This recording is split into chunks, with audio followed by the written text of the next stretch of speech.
Hello, everyone, and welcome back to another Absolute WSL and Women's Championship show.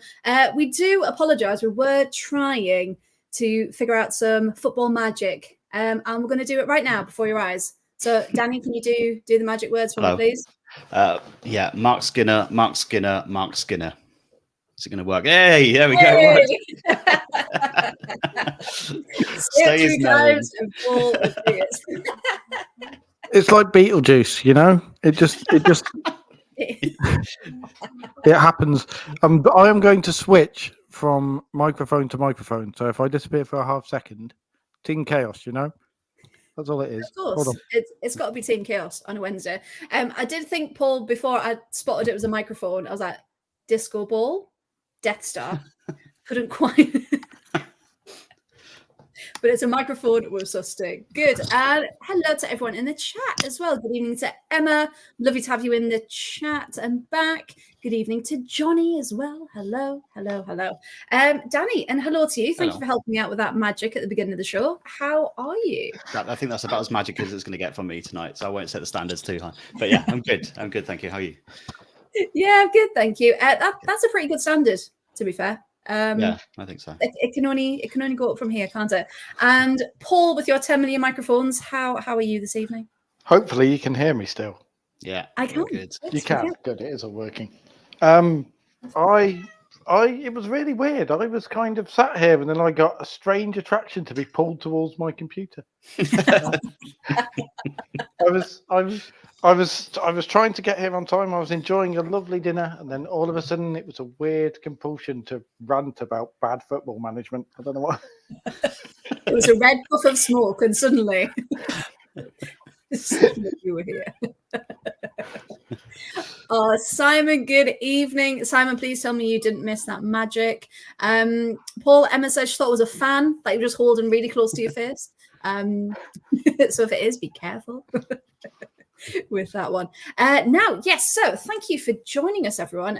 Now, we've had a lot going on. It feels like, Paul, we were just here because we were live on Friday, weren't we, for the Lionesses game. So the kind of outline of tonight, go through both Lionesses games, kind of how they went, what we could have done better, stats, the usual, and then we can go on to some very exciting transfer news, which is why we love Wednesdays, because not only podcast, but all the clubs have started to twig that we do the podcast on Wednesday. So they release all of their knowledge that we can talk about it. So let's get to it, shall we? So let's start with England versus Republic of Ireland. So this is the one we were live with on Friday. But rewatching it, I missed quite a lot actually, because I was talking to you and Emma, Paul. Now this was a very wet Friday night at Carrow Road, so let's cover some key match points. Now, kind of the main thing we were all surprised about was the different starting 11. Now this included Jess Park, Maya Letitia, and finally Alex Greenwood got her start. Now, everyone was talking about, was it just due to yellow cards? Was it to do with who's impressed? But Danny, kind of, were you happy with that starting 11? Yeah, I think so. It was difficult with these kinds of games against the so-called weakest team in the group. It wasn't at all like we didn't make it look at all like that. But Republic of Ireland deserve a lot of respect for how they've played throughout this group, I think. So I always thought it was going to be quite a difficult game. So I was a little bit nervous that they'd made quite a few changes, but fairly happy to see the likes of Maya Letitia and Jess Park in there. I think Jess Park's had a fantastic season. It feels like years ago, the season, but I thought she had a great season. So happy to see her, happy to see Alex Greenwood back as well. And Hannah Hampton in goal as well for both games. Very happy to see that as well. And it feels like Mary Earps has got a real competition at the moment, and I thought in both games Hannah was great. It's going to take a lot to get the gloves off her now, I think. So yeah, reasonably happy with the starting lineup. I think we shouldn't have made too many changes because it was a difficult game and we had to come through it with a win. It was always kind of looked at as we're definitely going to win this game, all eyes on Gothenburg kind of thing, but it had to be done. And as Ireland showed quite a few times throughout the game and right at the end as well, scoring. And what they did on Tuesday as well, it wasn't a given, and we had to get the job done. And happy to see the likes of Aggie Beaver-Jones get on it only for a couple of minutes, but Jess Naz as well, leading the line for a good 20 minutes. I thought she's really deserving of that place. But yeah, got the job done in the end. Yeah, no, you're absolutely right. And just kind of to touch on Jess Park, who I love when she gets a start and just watching her play. She's so dynamic, isn't she? But what does she bring to the team that maybe like Tooney doesn't? So Tooney was on the bench, wasn't she? Instead of Jess Park. So what's kind of the pros and cons of having Jess over Ella Toon? I think to me, Jess does a lot more kind of running with the ball. So she'll get the ball and she'll create something with it. With Ella Toon, she's really good at popping up at the right moments and grabbing the goals and having a go in an instinctive shot. But what I see with Jess is she, like you say, she glides with the ball and it makes it look so easy and she links the play really well. So that's what I really like about her, especially in this England side, that she'll get it and she'll go and sort of drift inside. She'll make things happen. She's a very, very clever player and she can do all sorts of things on the ball. So that's where I think she offers something a little bit different to Ella Toon in there for sure. Yeah, because she always seems to be on the attack, doesn't she? And it's she's always looking forward, and wanting to do something with it. Yeah, absolutely. And I think that's what we're missing sometimes, isn't it? That kind of little spark to be like, we can go forward, we can do this. Paul, I'm going to come to you for the next question. You famously had a few gentle critiques of someone at right back, but how do you reckon My Letitia did? Was it good to see, as much as I love Lucy Bronze, is it good to see that the next generation is there and ready to step up if needed? How do you think she did? I am still amazed she's considered a fullback for England, but I can kind of see why, because there's a log jam at that centre back position, so there's just no place for it. As good as she is at centre back, so I kind of get why. I've been critical in the past, but the more I think about it, the more I kind of get why Serena is like, yeah, we consider her a fullback. And I think she offers something very different at right back to Lucy Bronze. She offers a much more balanced right back situation. And with all due respect to the Irish, she will probably face trickier opponents as far as wingers go. But that doesn't take away from the fact that she came in and did a very solid job. Especially it was a very different job to Lucy Bronze, but it was a much less flashy job. She playing right back, she is defence first. So perhaps England lost something of that zip down the right side, which against a team, you see, I'm choking up. Against a team like Ireland, you can kind of probably afford more. It was, it was perhaps a bit strange. If I was in that position, I'd probably play somewhat of the style of Lucy Bronze in games against either slightly weaker teams or teams that don't use the wings strongly, because then you can impose yourselves on the wings. Whereas My Letitia is the kind of player who I'd put in more when you've got the likes of Fidelina Rolfo coming down the left side at you. But also, I kind of get how My Letitia is not experienced, and she has to find her feet at international level. And we've been very critical of Serena not blooding new players and not really wanting to bring in new players. So it was nice to see My Letitia come in. In a game, pretty confident, to be fair, didn't she? You never thought, shouldn't have done that. Like she was, like you said, she was solid. Yeah, and like Danny says, I think perhaps the prevailing viewpoint of the game of this should be an England win. Perhaps influence Serena's selection. It's like, if I'm going to bring Maya in, I'll bring her in when she's not having to face one of the best wingers in the world. As a baptism of fire, and see how she does. And if she can handle that, that was a baptism of fire, yeah.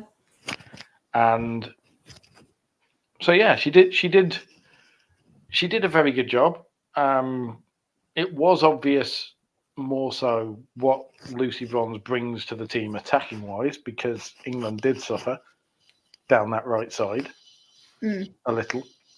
But that was perhaps counterbalanced by Jess Park being far more positive than Ella Toon, who again, in my latest list of players who everyone else loves, but I can take or leave sounds harsh, but indifferent to. I'm indifferent to because everyone knows what Tini's done, everyone's done what respects, but if her name isn't on the team sheet, it doesn't bother me.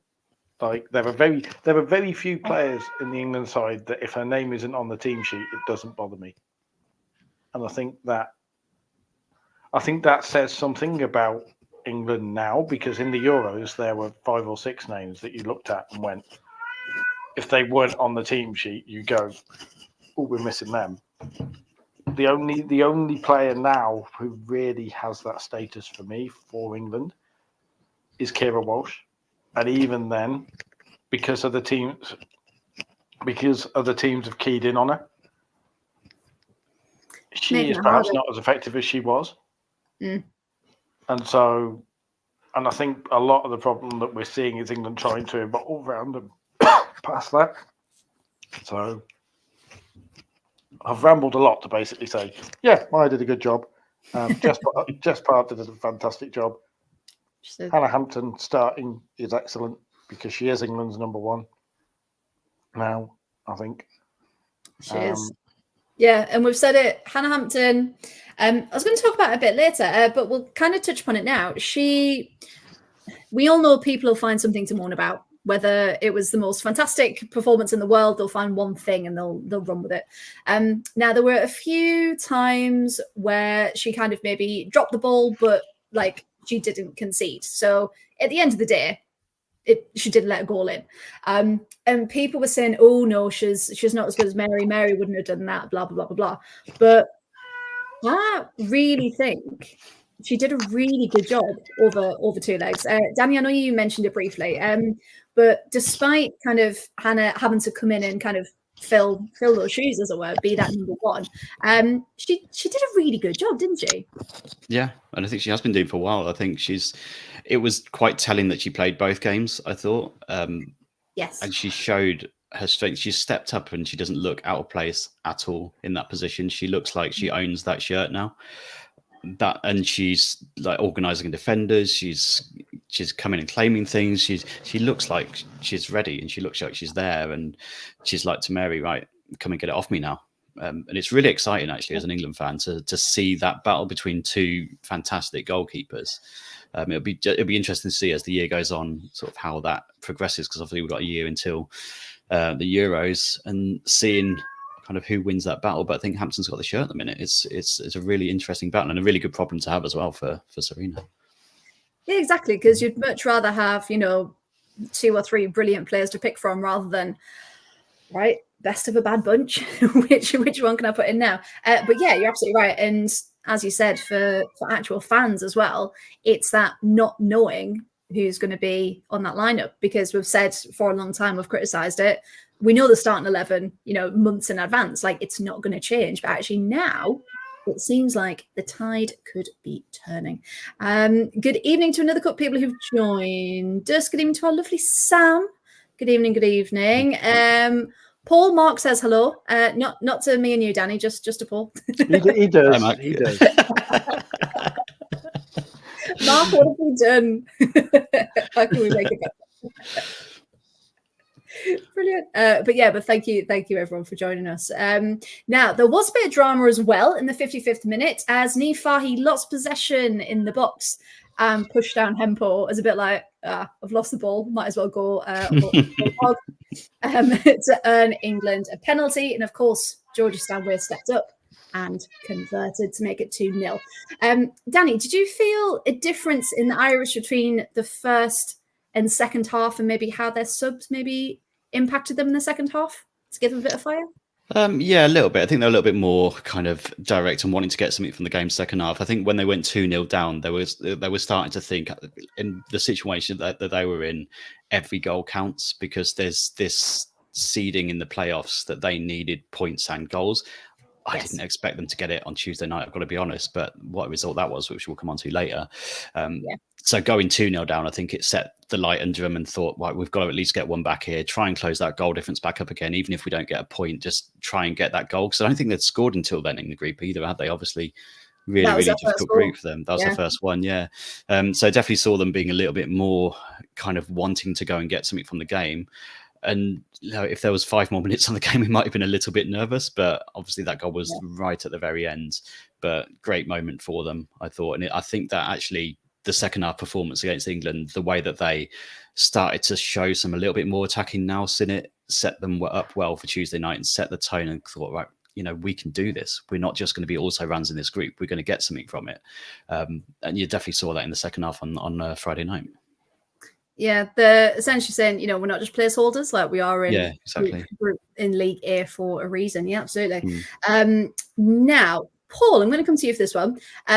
We actually saw Serena use her subs, which was quite nice, including 2 at half-time. So we had swapping Jess Carter for Niamh Charles and Lee Williamson for Millie Bright at half-time, and then Mead for Kelly, and of course Aggie Beever-Jones and Jess Naz getting their first caps, replacing Russo and Lauren Hemp.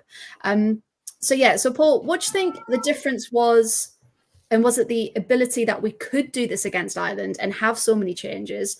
Was it more of the England you want to see, or is it the minimal subs against Sweden? Which one do you prefer? The fact that Serena's actually using her subs? I prefer subs coming on because I think subs are there.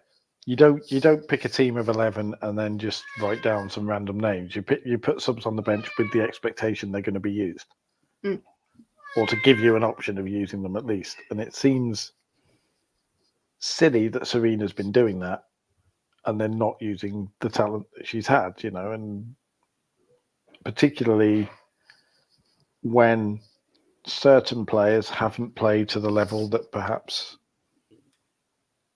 expected from many, and she seems reluctant to use them, and I don't know why. It can't be great. It can't be great if you're an England bench player and you almost feel like, what have I got to do to get on? Will I ever actually get on? Yeah. If you're watching, like for example, to use Tuesday night as an example, Beth Mead, Sweden had Beth Mead in their pockets for the vast majority of that game, and there was no obvious change. And if you're watching that going, listen, Beth's not doing it tonight, give me a go, and is not getting it. And I find it interesting that we've just had the men's Euros and Gareth Southgate was torn to shreds for not using subs. But with Wiegman, it's all, in Serena we trust and all this sort of stuff. And the only difference between Southgate and Wiegman, when you look at it, is the result of one game, in the sense that England Lionesses were in a final and they won. And England men have had a similar level of success the past couple of years. Arguably, 2 finals in the last 2 tournaments. 2 finals in the last 3 tournaments.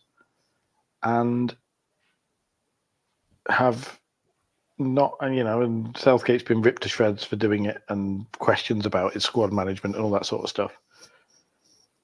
And I think it is basically because all this interventory trust stuff is because she won 1 game against Germany, and it happened to be a final. I think if she'd lost that final, I think there'd be a lot more questions about her subs. Yeah, it's kind of that belief that, well, it's been working so far, why change it? Why rock the boat? That kind of thing. But we saw, proof that it does work and it can work. Because you talked before, haven't we, about different teams like Chelsea, Barcelona, etc., who they rotate so often, you could put anyone in that starting 11 and you're like, yeah, okay. Like, there's no questions. Everyone is ready to step up. So it was an interesting one, and the stark difference between the two matches as well. Now, do you just want to shout out Julianne Russell, though, who did get the goal for Republic of Ireland? It was 4 years since her last cap for Ireland. 4 years, and she's come back, and look how she's performed in the last 2 matches. Now, because England won, then they just needed a point against Sweden. Now, before we go into that match, Danny, did you think a point was doable, or did you expect a draw or a win, essentially, before the match? Yeah, I mean, I was at the Wembley game, the home game, which I think you were too, weren't you? The Sweden game, and they caused all kinds of problems to England. So I was a little bit nervous going into this one because I knew of their attacking talent and knew how they unpicked England's that night. I think we were fairly fortunate to actually come away with a point that night. I think it probably helped us, this game being away.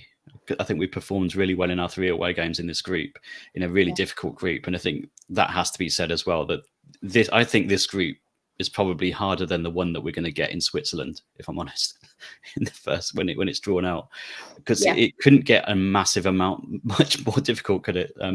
So that was interesting. But I think the way we performed away, I feel like we've got a little bit less pressure on our shoulders going away from home. And the first half, I thought we were fairly comfortable in this one. But yeah, I think going into it, I was fairly confident we'd get a point, but you just never know. And the way that the game went, you just always felt like one moment could just change everything. And I thought the more the game went on, I got more and more nervous. I was like, I've had enough of being nervous about football for the last, like, just come on, somebody score. It's like, can it be over yet? Kind of Serena said in all of her, her pre-match stuff, we don't play for the draw, we play for the win, we do this, we do that. But the more it wore on, it just felt like there were, I suppose the difference, isn't it, between playing for the draw and just trying to see it out. Overall, Danny, do you think the first half was very different from the second half, wasn't it? So do you think maybe first half they were like, right, we're going to try and win it. Then the second half was like, crap, don't lose it. I think that's what it is. Yeah, I think it was like, let's have a go first half, try and get a goal. That when it gets to kind of 60, 65, 70 minutes, and I kind of get it, because you do want to just get the job done at that point. It's a shame not to win the group and all that kind of stuff, but it was such a tough group to get out of that there was genuine danger in it. So I do understand players, management, whatever it was, that kind of invited Sweden pressure on a little bit in the second half. I thought as a game wore on, we sat back, and I was like, it made me nervous for sure watching it, thinking, there was one shot, was it Angledal who had one at the end? And it just swerved in the air, and it just swerved, and it almost caught Hampton out, but she managed to save it. And it was just one of those things that one of them moments could have just gone in easily, and that's us in the playoffs. And but I thought we did well. I think it was a good draw. Good before. I thought Leah Williamson was excellent all night.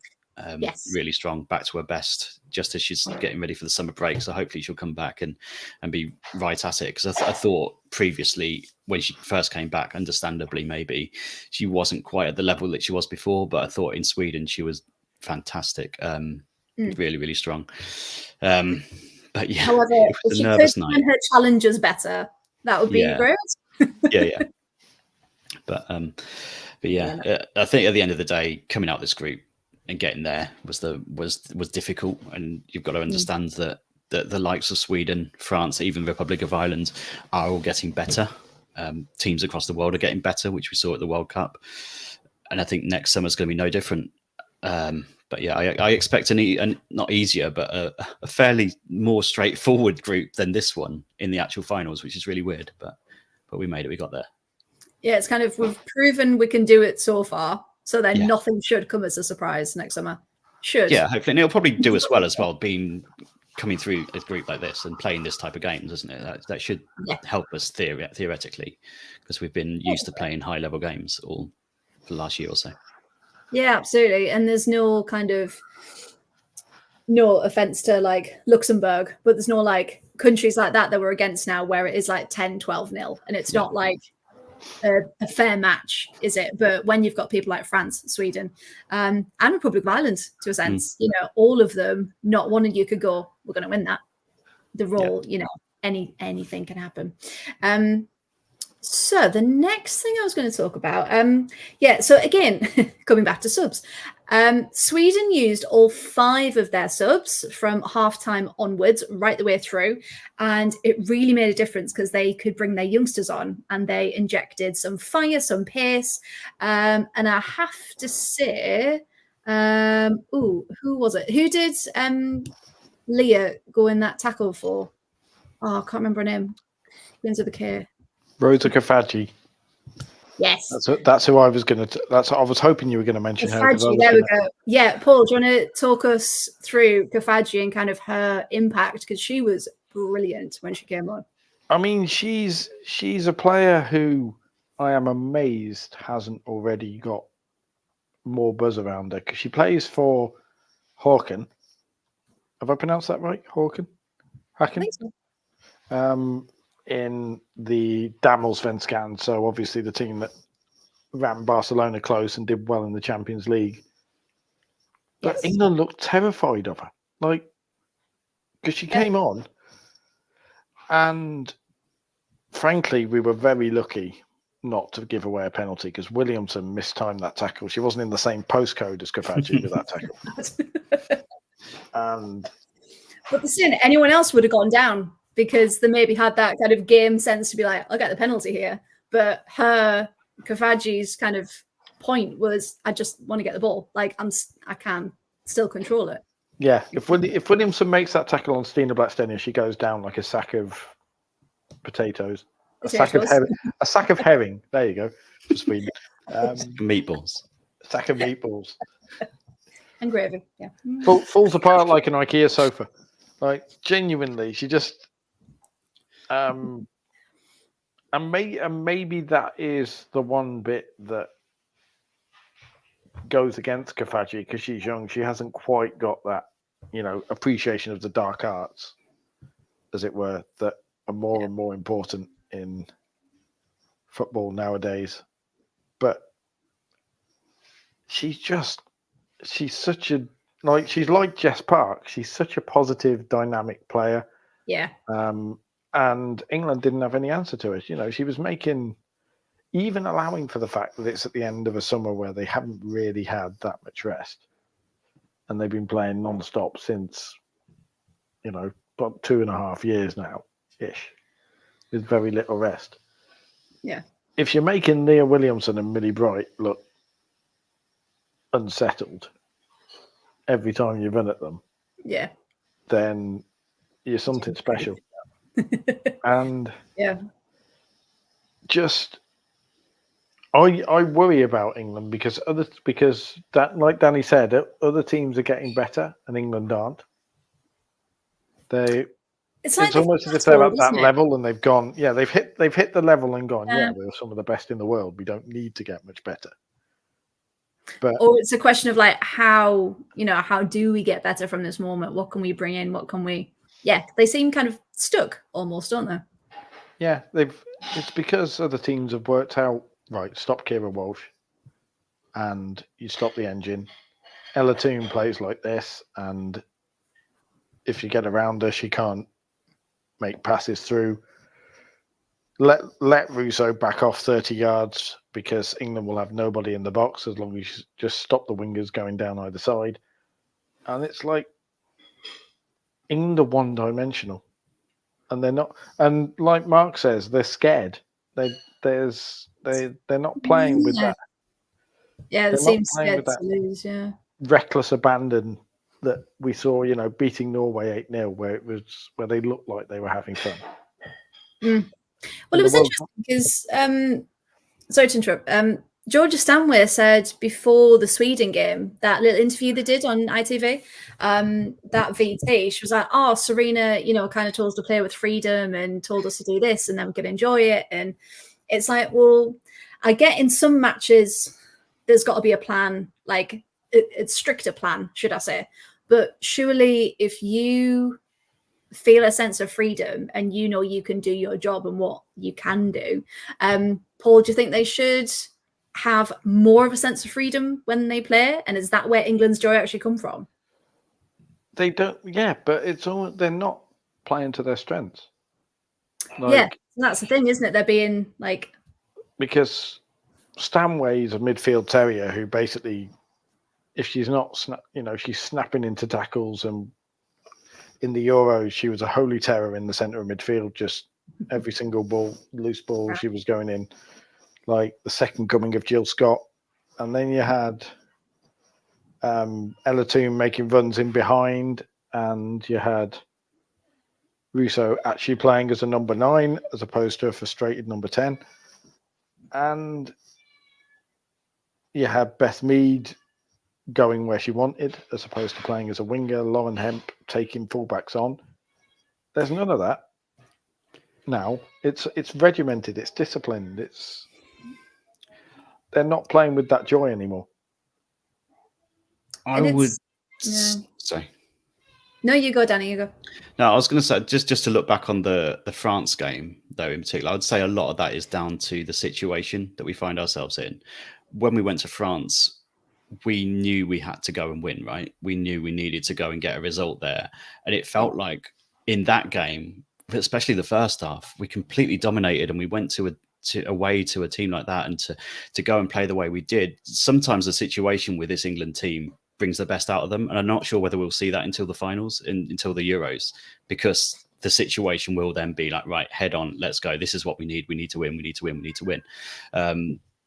With these games, it's very difficult to do that, I guess, sometimes, especially the Sweden game, because it was literally go and get the job done. And I know it's not the most entertaining, but once we get to the finals, I do think it might be that we might see a little bit of a different England again, and one that embraces the tournament and gets that feeling back in their veins again, and going like, right, we know what we're doing in a tournament situation.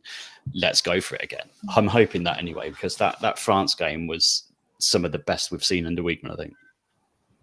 Yeah, and I agree. It's kind of that, right? It's knockout football now. You either turn up or you're out, like you're going home. Whereas I think in this qualification process, because it's been quite long, hasn't it? And it's very much, okay, we're getting to the end of it. It's July. We've been playing since we were born. Like we just need to get there. And like you said, get the job done. And that's what everyone said at the end, didn't they? They were like, we need to get the job done. That was it. And we did it. So I think when you can see the goal ahead of you, I think next summer there's going to be that extra little something, I think. I wish I could agree with that, but I counter with the World Cup. So you do not think there's going to be that spark? No, I think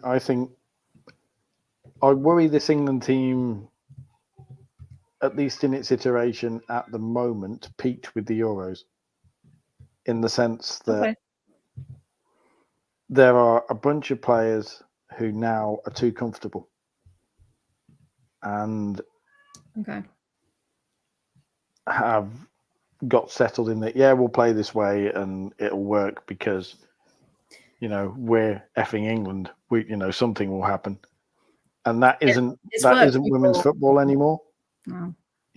Beth Mead isn't going to suddenly find herself in 5 yards of space at the back post because the defender has forgotten to mark her. Leslie Russo isn't going to be given 15 shots, score one, and still be considered an elite finisher. It's like there's not. I don't think England. I think Wiegman is perhaps adjusting, but I don't think the players are adjusting. Okay. Did get to the final of that World Cup though as well. To be fair, they did, but again, they got to the final of that World Cup mainly through luck. Can you honestly look back on that World Cup and go, England deserved to get through to that final, and every single game it was like, yes, they played like Spain in the Euros, or they played like England in the last Euros. Yeah, well, it's like, yes, they are clearly one of the two best teams in the tournament.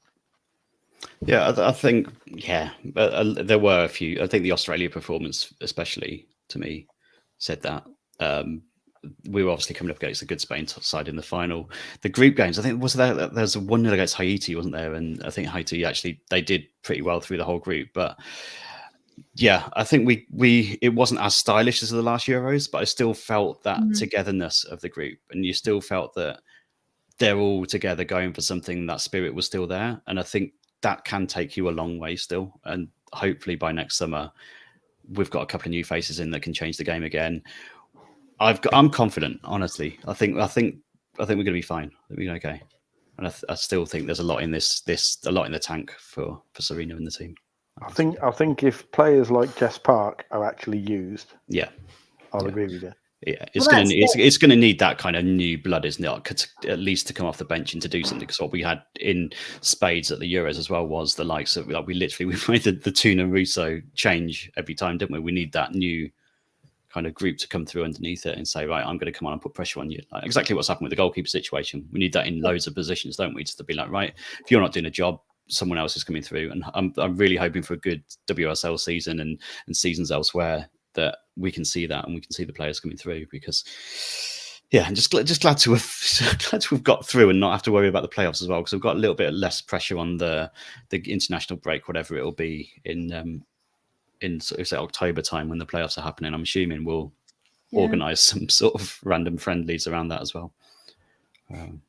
Yeah, no, absolutely. Because Sophie in the chats, but Jess Park and LJ are some of the most creative players we've got. And are players too comfortable that they won't be dropped? Yeah, absolutely, because there is that feeling of they'll get picked, it'll be fine. Because Paul, you shared an article our good friend Tom Gary posted earlier, didn't he, about all the different positions and actually who are we already expecting to start in those roles? And there's a couple of people per role possibly, but pretty much there's maybe 3 positions that could be questionable. Who's actually going to start, but the rest is fairly solid, isn't it? According to the article, anyway. According to Tom, yeah, and it was an excellent piece, as Tom's always are. I didn't necessarily agree with it because I think that I actually agree with this point because he had Lucy Bronze as one of the players who was going to start, and let's face it, she probably is because. Against most teams, you need that attacking drive down the right side that she brings. If someone can give her a map to her own defensive zone, that would be lovely. But you mean she's not meant to go off the whole pitch? I thought that was kind of where she was.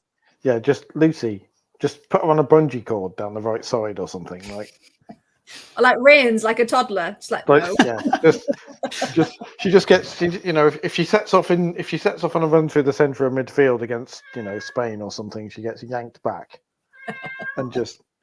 I know. Remember last time.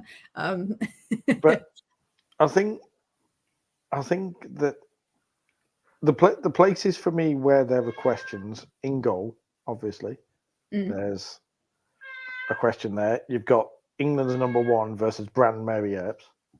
And so it's a question of whether we want to play the actual best goalie or we want to play the one that Lionesses FC will like and all the sponsors will like. And yes, I am cynical enough to think that plays something of a role. Probably, yeah. I think there is questions, not necessarily over Kira Walsh, but who plays with her. Yeah, because I think you can't not play Kira, but it's like you said, how and who's there to kind of play off her. Plus, there needs to be a plan B with Kira, whether it's Laura Blinkilder-Brown, whether it's yeah, that'd be good. I think that means there needs to be a plan B in general, though, right?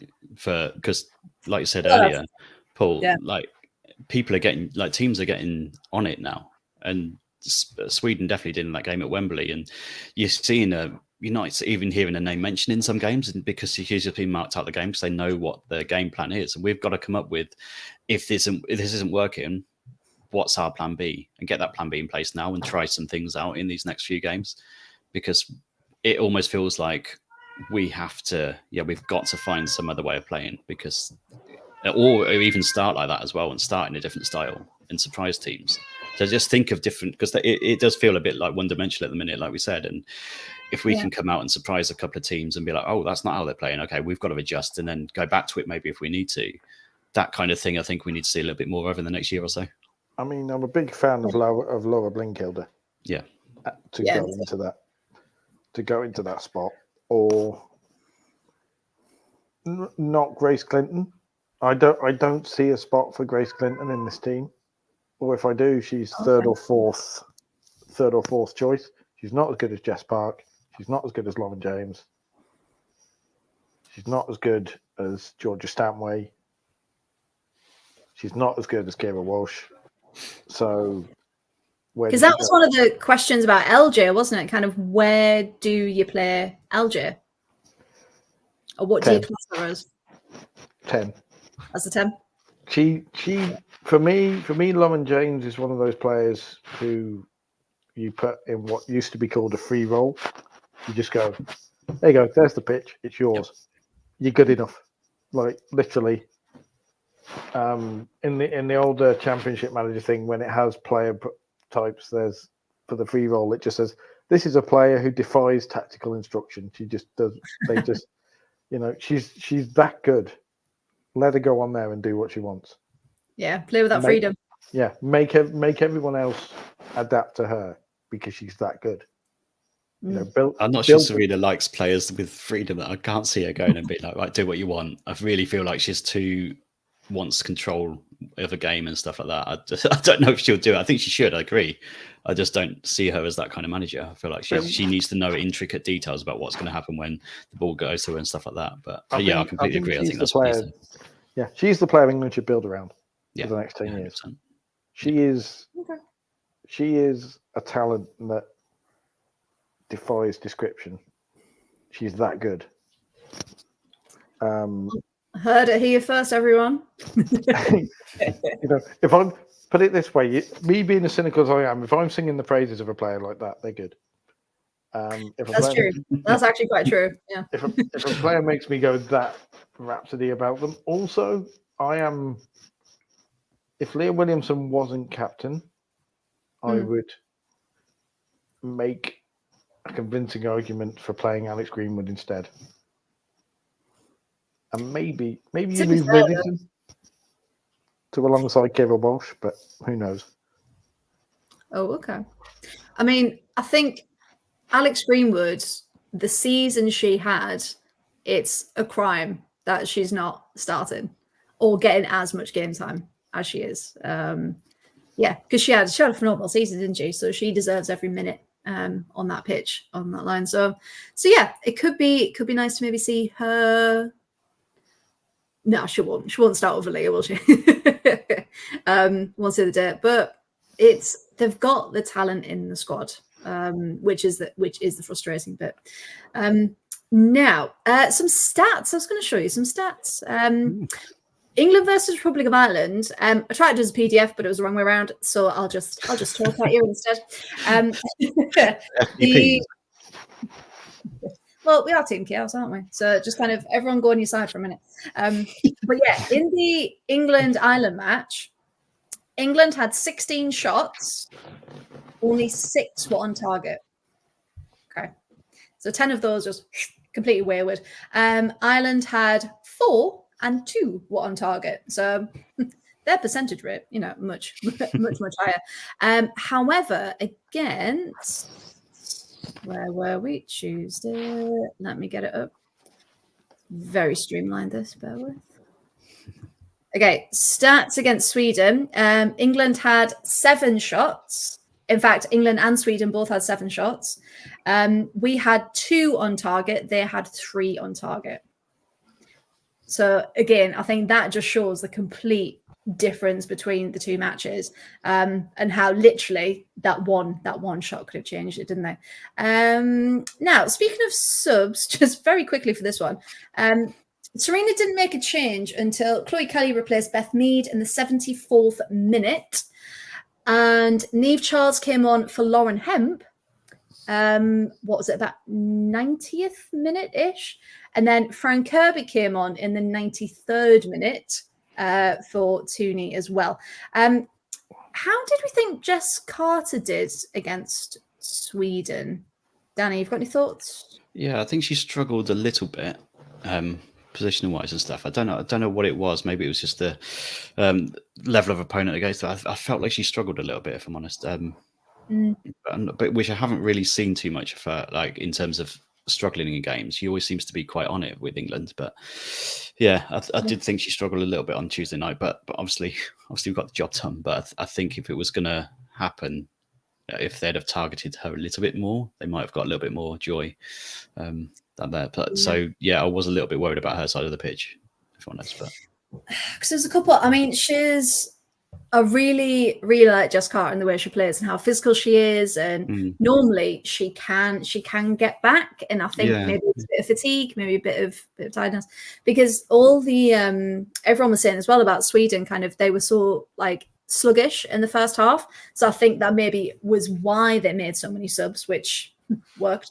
But yeah, I thought maybe Niamh Charles could have come on for Jess Carter a bit earlier, just to again inject a bit of pace and make sure, you know, if there was anything coming down that side, that she could get back.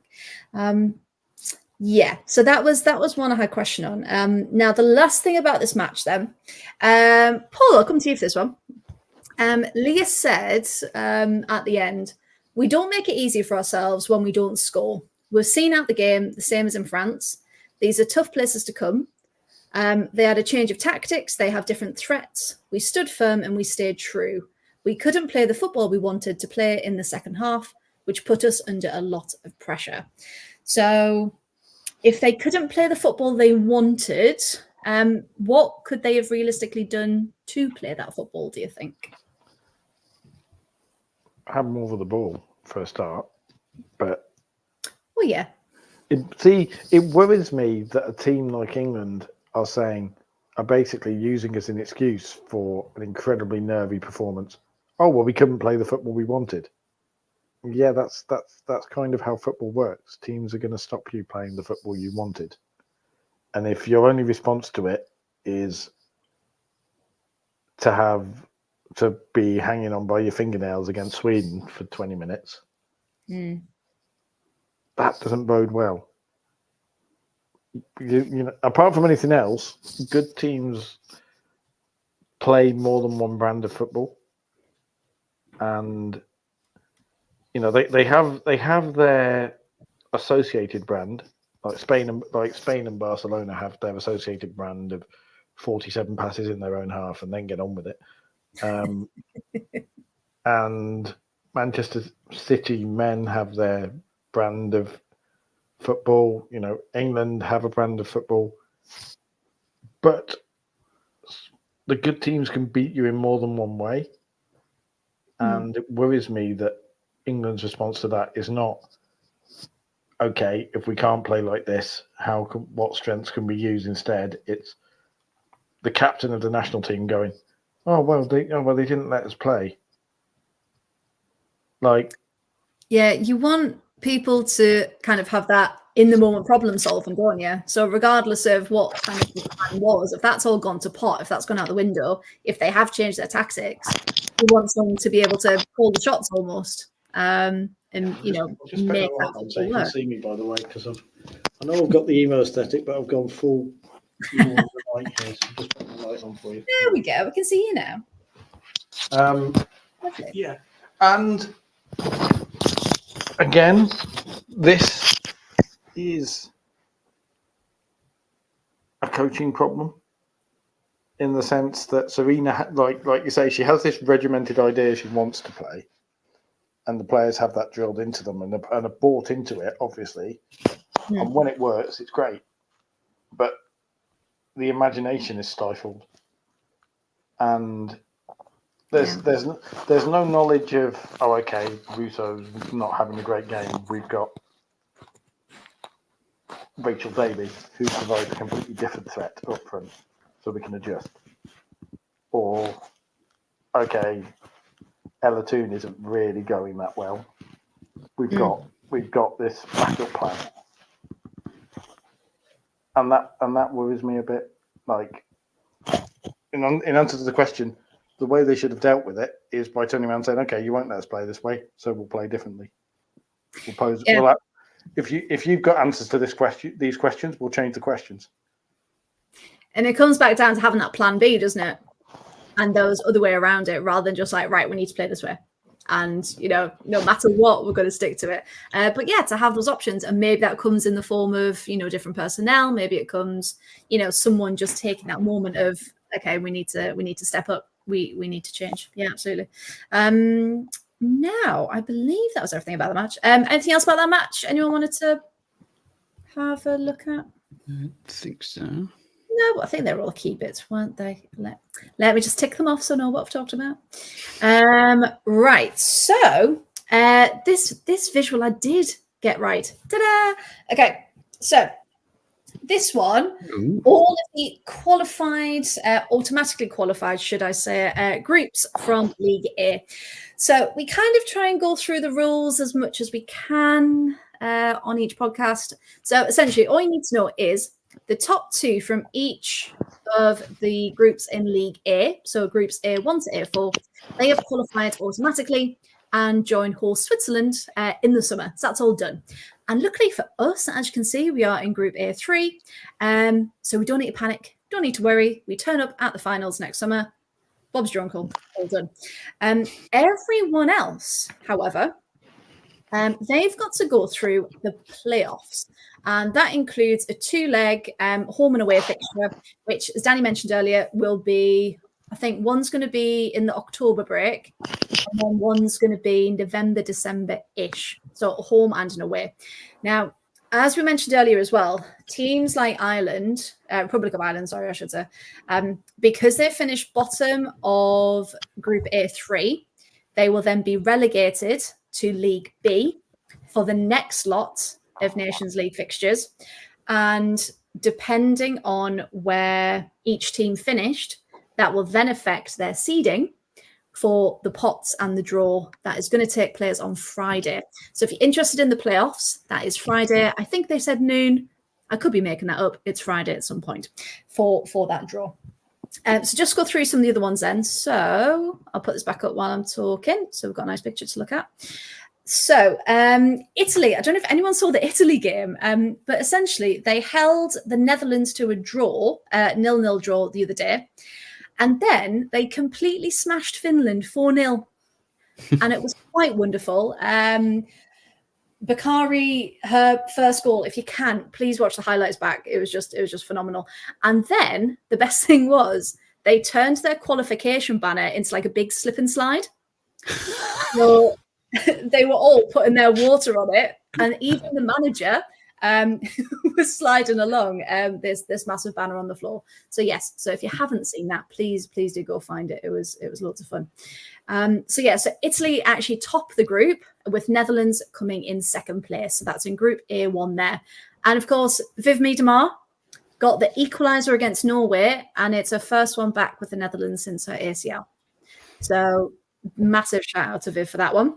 Did anyone see Berenstein as well? She went over the barriers and did a handstand and held it.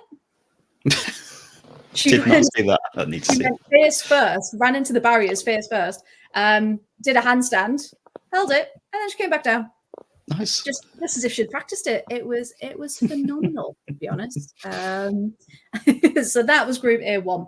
A2, Spain won all 5 matches, unbeaten. And Denmark take the second spot in Group A2. A3, of course, France did top the group with 12 points. England had 11. Okay, so if we had won against Sweden, we would have topped the group. Everything considered, we would have topped our group. And in Group A4, Germany as well have had a really good qualifying round. They won all 5 of their matches, topped the group. And Iceland, surprisingly, had also a fantastic qualifier. Go on, Iceland. Yeah, absolutely smashing it. Didn't they beat Germany 3-0, didn't they, at one point this week? They did, yeah. Yeah, no, they've had a fantastic time, Iceland did. So they've finished in second place in Group A4. So they were great. So we've talked about promotion. We will just say about the home nations as well. Scotland and Wales have been promoted back to League A. Yay, because they finished top of their groups, including goals for Villa's Kirsty Hansen and Sunderland's Mary McAteer for Wales as well. She got the second one. So well done, Mary. We've also got talked about that. So the 7 spots remaining for the finals next summer. So 7 spots. So the pathways again, we talked about it last week. It's all a bit confusing. Please do go look it up, just in case I get it wrong. But essentially, there's the league pathway, which is now done and dusted. And then it's the playoff round that will now be continuing to fill those 7 spots. Yeah, I think it's semi-final and final, isn't it? So I think the semi-finals are the first lot of international break, and the finals are in the next one. So I think there's two ties you essentially have to get through to qualify, if I've got that right. That sounds about right. How mad is it, by the way, that the winners of the Euros had to qualify? So there was genuinely a potential that England would have not been able to defend their title because they'd had a nightmarish qualifying group. Yeah. It's happened before, isn't it? Didn't Italy men do that? Didn't they win? Or was that the World Cup that they didn't qualify? Still. Oh, I can't remember. Yeah. But yeah, we said it on Friday. It should be like Eurovision. If you win, then you then get kind of a buy. Yeah, you get to host, and then you get an automatic place through. I think that sounds great, to be honest. I really do. Can we mention Jess Fishlock as well before, if we're still on Wales? We're gonna. We can mention now. I was going to mention it under any other business, but yes, we can mention now if you want to. Oh yeah, just breaking the all-time Wales goal scoring record. What a legend she is as well. The ratio as well that she's got, is it 45 and 154 appearances? It's insane. Like to do it at that level. She has played in every single country in the world as well. I feel like as well. She's just done like a world tour. I want to sit down at one point and just look at her career, because it's just mad the amount of countries and where she's been and how much quality she's had everywhere she's gone. And really nice finish as well the other night. Just that I wanted to shout that out because she is an absolute legend, and I really, really hope they get through and she gets to play in the Euros next summer, because that'd be a great story. So. Yeah, it really, really will. It feels like she's been around literally forever. Yeah. Just having a look. So who has she? I'm interested now. So she started Cardiff City, Bristol. Is that Izzy? Team in the Netherlands, Izzy Vrouwen, Bristol, Melbourne Victory, Seattle Reign, of course, Glasgow City, Melbourne, Frankfurt, back to Melbourne, Lyon, Reading. According to this, she's still at Reading. Well, that's not right, is it? It's definitely not right. Why have they got Seattle Reign up there? Oh, 2013 till now. Okay, that's fine. Yeah, I think she was on loan to all those clubs, wasn't she? And then But she's currently there. She's currently at Seattle Reign. But yeah, she's just had an incredible career. She's 37. Is Jess Fishlock 37? But the quality she possesses, like, I don't think age can really be kind of defined much anymore, can it? It's purely just when the individual can go to. But yeah, she's phenomenal. But yeah, we'll come back to why else she was in the news this week. In other news. So our discussion of Jess Fishlock is not over yet. Now, so that was all the international news. Talk about some transfers, shall we? Now, instead of everybody's talking about Jamie, everyone's talking about Lucy Bronze, because the worst kept transfer secret in the world. This started, a couple of months ago? And everyone went, nah. But no, it is official. Lucy Bronze will become has become a part of Chelsea. She's moving to London from Barcelona. Now, everyone kind of went, well, how is she going to play? What role is she going to have? Why Chelsea? But it's kind of turned out that she essentially just wants to win another Champions League. Danny, do you think this was the right move for her in her career? Yeah, I mean, she's still only 32, isn't she? So she's still got a fair amount to give. And I think that, to me, this is a lot about what she can give Chelsea off the pitch as well as on it. I'm loving the fact she's back in the WSL. I mean, it's a given going to Chelsea. She's going to win things. I'm not sure how much of a role she will play, but she'll play a massive role off the pitch for sure. And I was looking through that, something you sent through earlier with all of her achievements on it. That I think Chelsea posted it on their Twitter page earlier. Oh yeah, their marketing. When you put it all together, when you put all of that, it's just insane. And I think, just really, really happy she's back.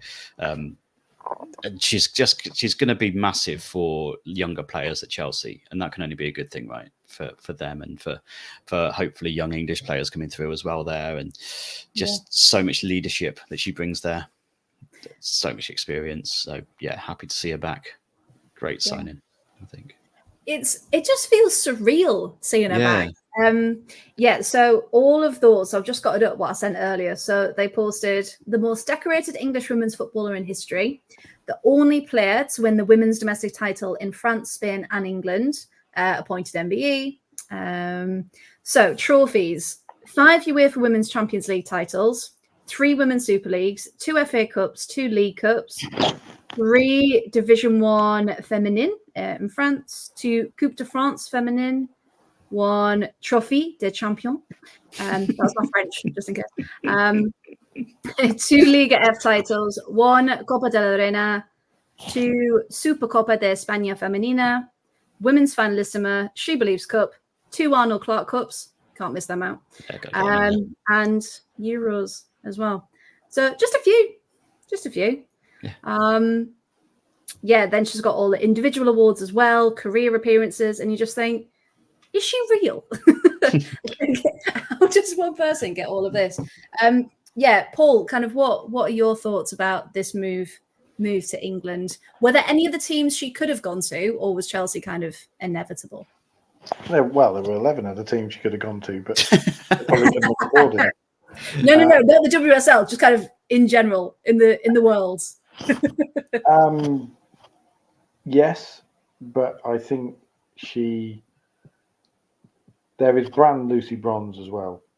We are seeing that some of the Lionesses are probably thinking about moves a lot more with their own personal brand in mind. And I think that going back to Chelsea was, there weren't many of the teams she'd have gone to. She wouldn't have gone to somewhere like Wolfsburg. She might have gone back to Lyon, but probably not. Wouldn't have gone back to Man City because she's not needed there anymore because Kirsten Kasparai, who has a better Instagram game anyway. No one's knocking her off that perch. No, absolutely not. Man United aren't ambitious enough. Arsenal wouldn't sign her because they've got enough Lioness FC and they don't need the marketing. And also they've just signed Emily Fox, who is a better right back.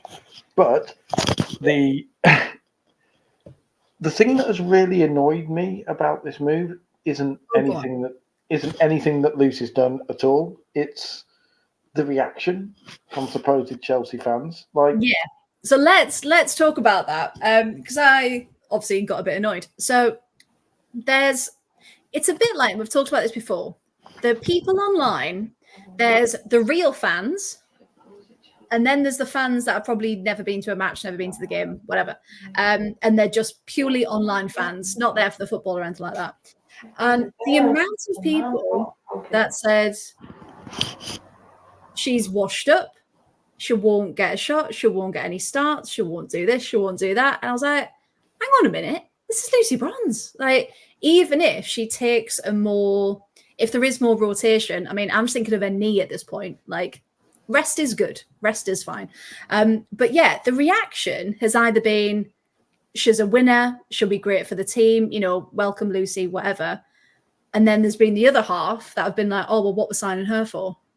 It's the arrogance. It's because whatever you might think about her propensity to attack, or whatever you might think about whether she's slightly overrated because she's a Lioness in certain quarters, or whatever you might think, she's still one of the elite fullbacks in the world. Yeah.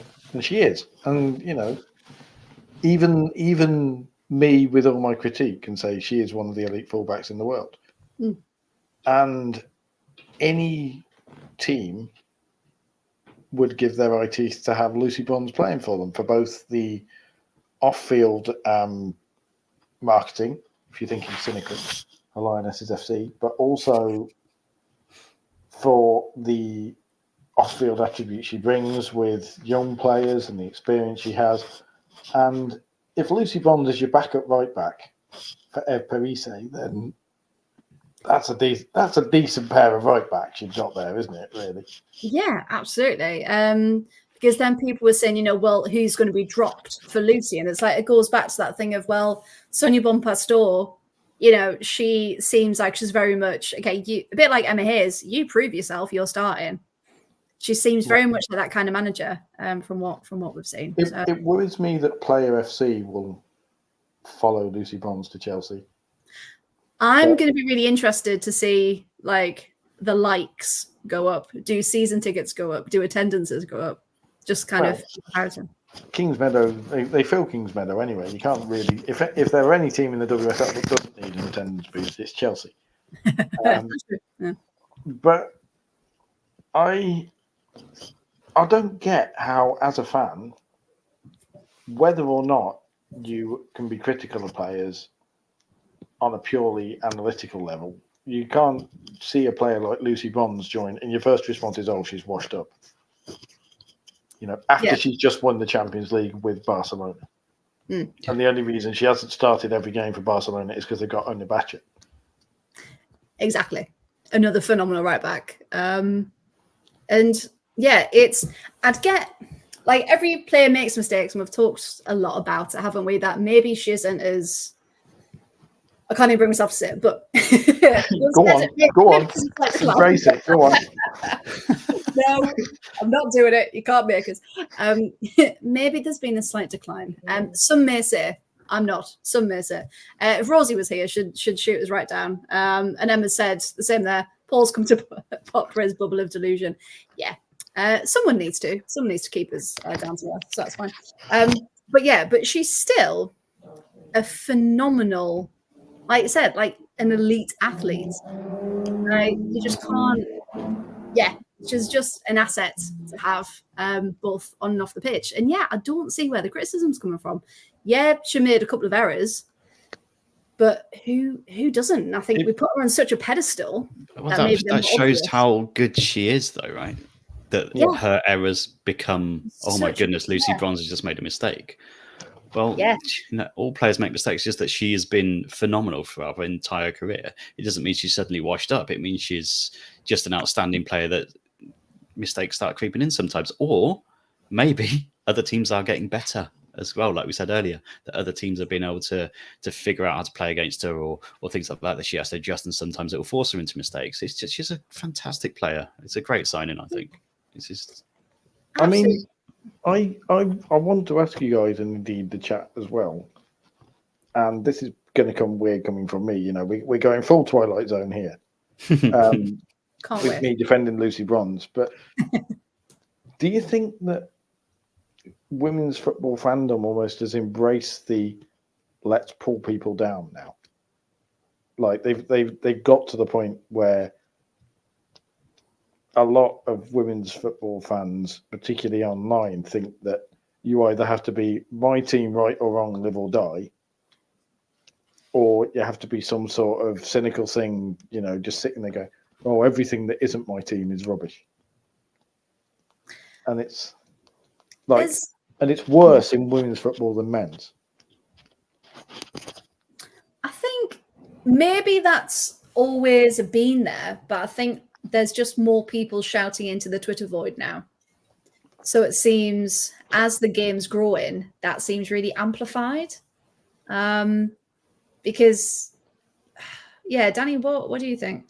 Yeah, I think I'm similar lines to you there. That we want so much, and it has grown so much. We were wanting it to grow for years, and for more people to have eyes on it, for more people to be commenting on it, for more people to be going to games and watching it. And once you get that volume of people, you're guaranteed you're going to get some people who are going to be shouting into the void and are going to be trying to drag people down, because they'll see success and they'll want to take it from them, and that it's just a ratio of people, isn't it? Like, you've got the whole thing about in the men's game about hooliganism. You get the more people go to a game, 90%, 95% of people who go to games will be well behaved. There'll be a 5% who are idiots and ruin it for everyone. And that's kind of what you get the feeling with this is that there is more eyes on the product. Brilliant. That's what we all want. We want more. We want sold out stadiums across the country. We want people interacting on Twitter /X/ whatever it's called, Instagram, all that kind of TikTok even. And we want this, but in that you're going to get the small amount of people that may be louder than other people.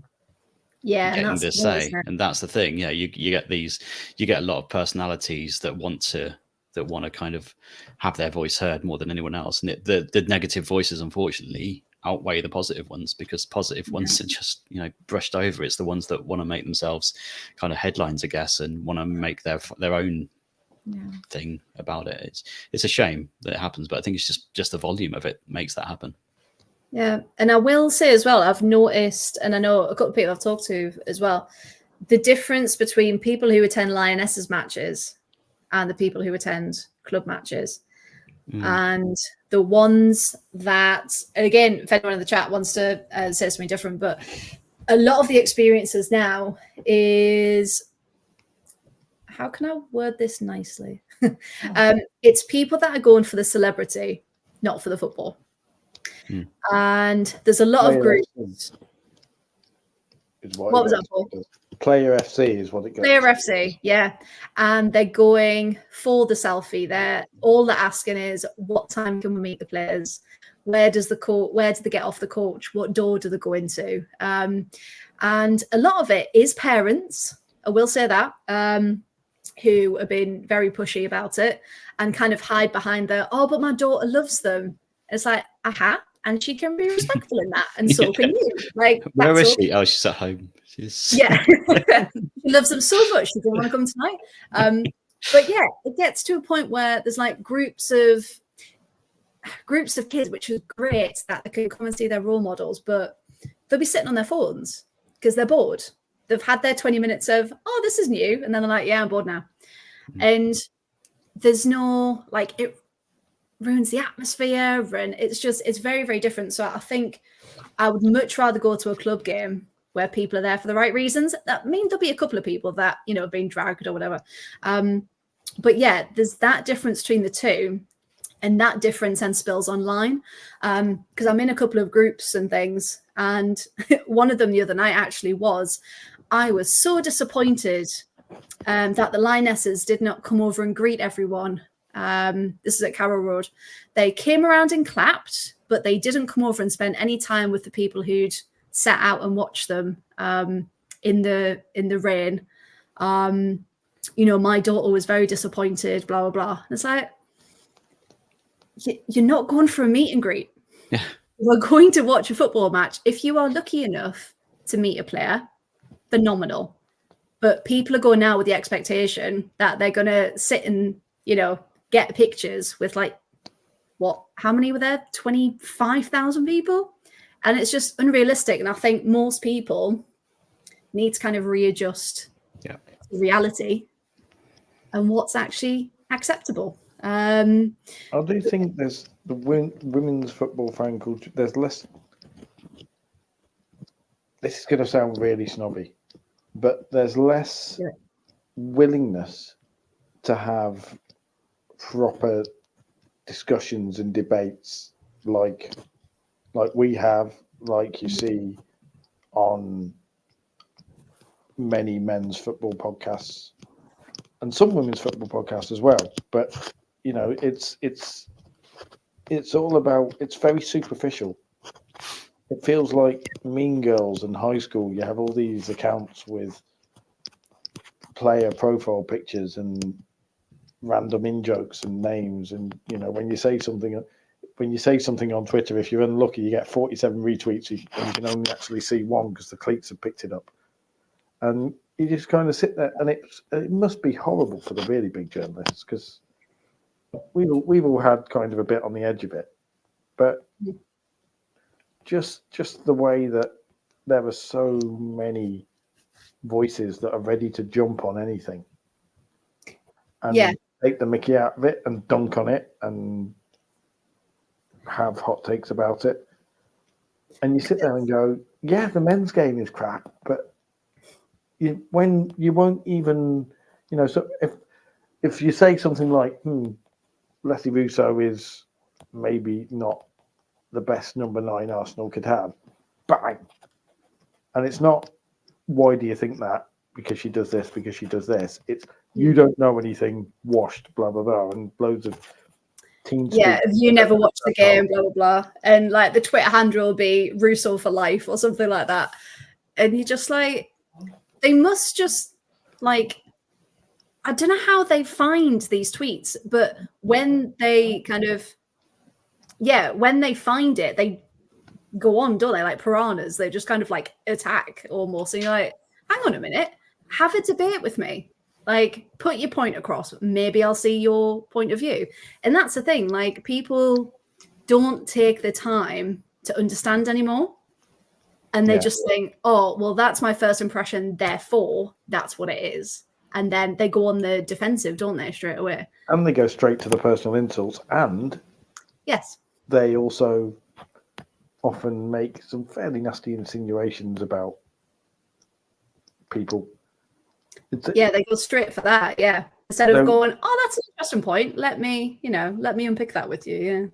Yeah, it'll go straight for if you're a bloke. It's interesting. It's like the reverse of the men's game, because in the men's game, women justifiably are outraged and complain a lot that they get, oh, you just want to have sex with the players, blah blah blah. You found all of that horrific stuff. It happens in reverse. It has happened to me in the past where people have tried to insinuate ulterior motives, me talking about a player as a bloke. What? And it's somehow worse when it's said about a bloke and a female footballer, because everyone's hyper aware, obviously, as they should be. Yeah. But it's an instant insinuation of, oh, that bloke's a danger. No, Well, that's the thing. It's dangerous, isn't it? Yeah. It's horrendous. And then it's borderline libelous sometimes, and it's an interesting space to navigate, and it's a nasty one, and it actually has journalists doing it sometimes, and you just sit there and go, Are we in secondary school here? Are we, do we want to cover football as a rational debate, or do we want to act like with the popular kids with the blue ticks and everybody else? Yeah. I mean, it's happening all over. Like, happened to Simon the other day. We kind of all saw that, unfortunately. And like, they all piled on me, didn't they? When I was talking about my Everton team got cancelled, that came out of the blue. I've never had as many replies and quotes and stuff in my life. But yeah, it's the weird things that some fans latch onto and then just kind of won't let go. And yeah, they make you feel horrible for it. And it's like, hang on, this is my tweet. Go away. Get off it. I did not tweet at you. Leave me alone. But yeah, Sophie just put there, went to game a few seasons ago. Someone brought their 2-year-old who spent the whole game kicking my seat from behind and watching Peppa Pig on their phone. And it is, we've had before about signs for players' shirts as well. Like, I don't mind, and we've said this before, signs kind of like, you're my hero, you're my, like really nice, like all handmade, lovely. But when it's, you can have a shirt, no, no, you can't. So yeah, it's very entitled, and that's the thing. Emma, you're absolutely right. And yeah, who am I? Undercover Arsenal fan, Piemonte's #1 fan. Can't remember what other stuff I got called. Can't remember now. Yeah, all of that. But yeah, people are weird, man. They really are. Now let's talk more transfers, because we could go down that rabbit hole all day. The one that we kind of didn't want to happen, Elizabeth Turland has signed for Manchester United. Again, that's been rumoured for a while, but as international duty has finished, then these are all coming thick and fast. Again, we talked about this before, but United haven't released any players actually signing their contracts. They've all been AI announcements on the side of buildings. Yeah. Danny, what do you think? Elizabeth Turland to United. Will we actually see her play? Maybe in January time when with Mark Skinner. I don't know. I mean, obviously it's a good signing. I really like her as a player. Fear a little bit for Brighton, the amount of turnover that's going there. I know they didn't announce the signing straight after, didn't they, of Masaka? Yes. Straight after that. So I think they're trying to kind of cover their backs a little bit. But Turner's been great for Brighton. It's very difficult to look at Man United signing a player, and especially, I mean, we've got an hour and a half in before we get to Mark Skinner and Man United, which is probably a new record. But it's difficult to kind of see where they fit in because they don't really have a style of play as such.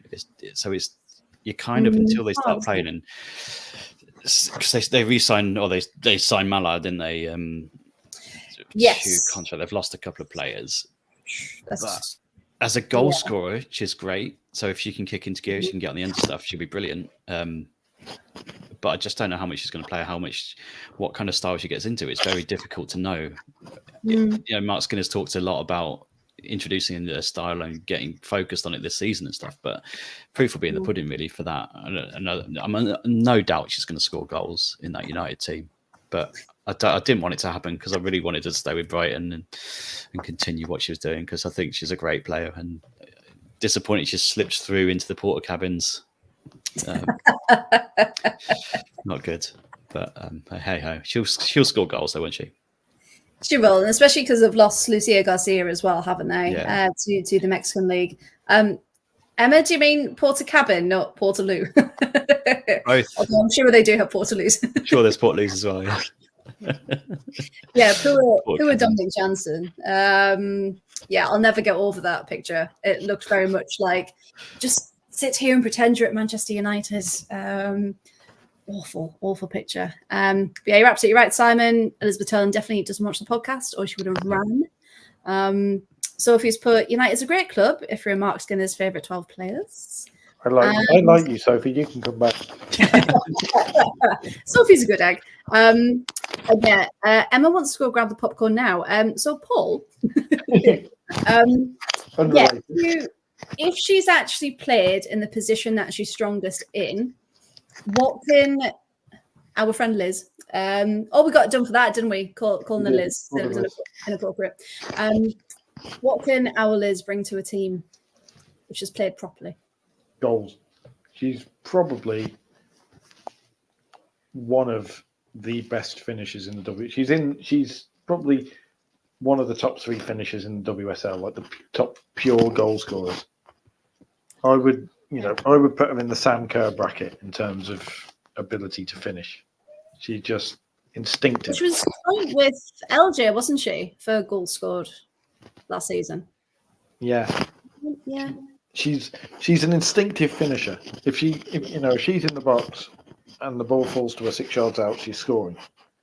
Yeah. And which is why Mark Skinner will play a wide right as a replacement for the CBS. Because she needs 6 months to adjust to Man United style of play, which definitely does not consist of playing one of the best strikers in the league as a striker. But it made me laugh because the way Man United fans have reacted to it, and again we're back to fans talking about, we've had our worst season ever and we've still got that Man United pull. It's like, yes, because Liz Turland definitely decided to leave a penthouse apartment by the sea and the adoration of Brighton fans and a whole bunch of other stuff for porter cabins and the Lee Valley Stadium bench. That was definitely the pull. It wasn't the fact that she's probably being paid more there than she would get in most other teams. And that's the thing. It's you can't blame her money wise, because I'm sure it is very good indeed. But yeah, it's the looking at it kind of as a player, even as a fan, you think, oh my God, we've signed her. This is brilliant. But yeah, it's that doubt of, is she actually going to make the squad at any point? Or like you said, will she be stuck on the bench? Emma Miller's laugh. Skinner doesn't know how to play here properly, does he? Only knows how to play with their feelings by signing them and putting them on the bench. But a very good question from Sophie. Who's going to replace Zellum? Because she played every single minute. Liz Turland. Central defensive midfielder. That's what she's signed for. You know, Mark Skinner's, Mark Skinner's already there going, now Liz, we know you scored 13 goals last season, but what we've actually signed you for is to sit just in front of the back four. Can reinvent you. Yeah. The Man United way consists of you being nowhere near the penalty area. We joke, but I can see this happening. It's either going to go one or two ways. Either she's absolutely going to light up the league, or Man United fans will be sat in January going, why are we not playing one of the best number 9s in the WSL as a number 9? Why are we playing her on the right side and Melvin Millard, who is a winger, at number 9? And Leah Galton at left back, because apparently this is a thing now. I'm having to bite my lip because I'm very aware it's 10 o'clock and people want to go to bed at some point tonight. No, we're here for you, Paul. Don't worry. But no, you're right. It's a brilliant sign-in if they utilize her properly. Absolutely. Now, what else was I going to say on that? Yeah, Irene Guerrero has been spotted in Mexico as well. So we're just waiting on an official announcement that she's left. Who didn't, again, curse of that bench, didn't get many minutes at all, did she? I mean, to be fair to her, she was only a Spanish World Cup winner. So she needed to adjust to the level of Manchester United and the genius of the tactics, because she just didn't understand. She just didn't understand what you need to play at a high level. That's what it was. Yeah, I mean, how could she with minimal experience? This is actually Lucy Bronze actually wanted to go to Man United, but she just didn't get Mark Skinner's way. She just couldn't get it. Understand it. Yeah, stuck to United's reject. Chelsea in a second. Mark Skinner wanted to play a left wing. Yeah. That's what it was. Emma being harsher than me, by the way. United fans probably don't know she's the best number 9 in the league. Have you met them? Oh. Emma, they'll come for you. Don't start them. Yeah, I mean, some are pretty. But I suppose most clubs have that faction within them. But, they finally get to actually see a number 9 who scores more than 10 goals in a season, so they're probably confused. Like, that's true. She played a total of 4 matches last season. Guerrero. Yeah, which is ridiculous, isn't it? 3 WSL and 1 in the cup. And she got an assist in one of them. I mean, dear me. And was then probably dropped afterwards for having the temerity to, set up an assist when it wasn't in Mark Skinner's game plan for her to play the ball forward in that particular thing. She committed the cardinal sin of not passing sideways. How dare you perform in a positive way? I don't understand. Freya still coming last week. Yeah, so Emma, I don't know if I said this on Friday or not. Emma put something about, the whole England men, England women, just add the men's. It's absolutely fine. About the Southgate thing. And yeah, that was one of the tweets that Emma got a complete pile on as well. I think, I can't remember how many comments there were, but they were going like 24 hours later, there was still proper piling on to this tweet. And yeah, it's a certain demographic, shall we say, who get very offended by the slightest mention of a woman. So really, women's football isn't the place for them, really, is it? Now, a couple more transfers we did want to talk about. Ella Morris from Southampton signed for Spurs. which is a massive move for her. So congratulations to Ella. Charlton Athletic are making moves, mainly for Sheffield players. Today they signed, they've announced they've signed, they've got defender Jodie Hutton and Charlotte Newsham as well. So I think those are really well at Charlton. Leicester have also woken up and had a bit of a discussion about this pronunciation. So I always thought it was Asmita Ali. I've also heard it as Asmita Ale and also Asmita Ale. So if anyone in the chat has any further information as well, what did we land on? I'm going to say Ale. Did we say Ale? I think we decided Karen Carney said ale, so we'll go with Karen Carney in the group chat.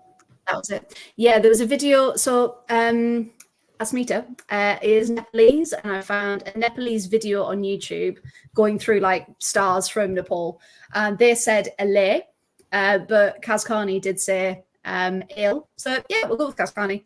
And hopefully we get, fingers crossed, we get a clearer pronunciation guide from the club. I didn't know it was a Nepalese video. If it's a native language pronunciation, then yeah, I'll go with that.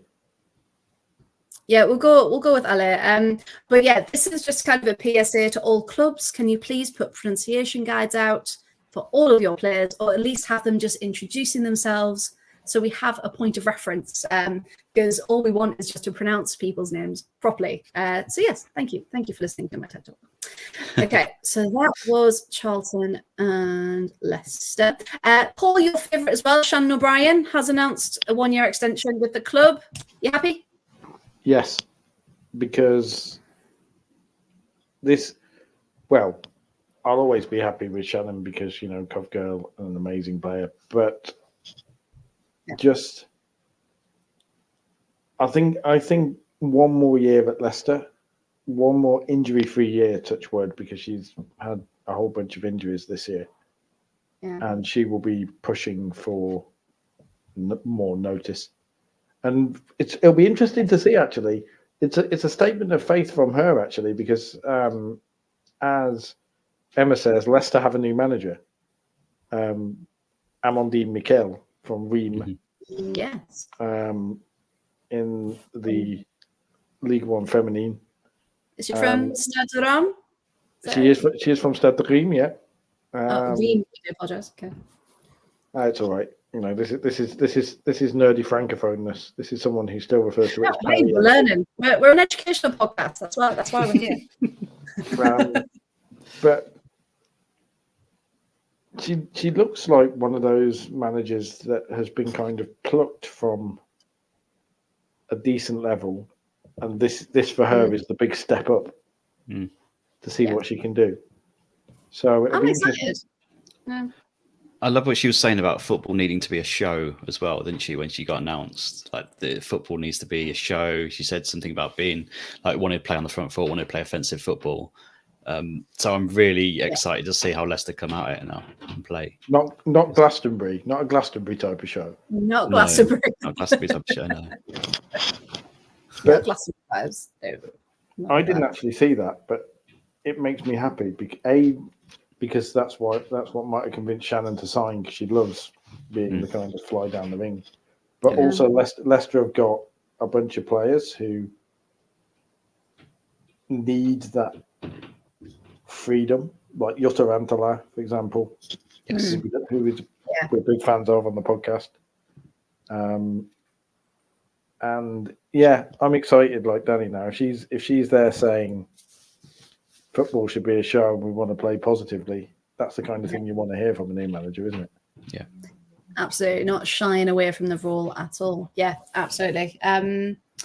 Now, Sheffield, they do seem to be a bit shaky and a bit in trouble, as Sophie rightly says, because all of their players have announced themselves that they're leaving. There's been no communication officially from the club at all.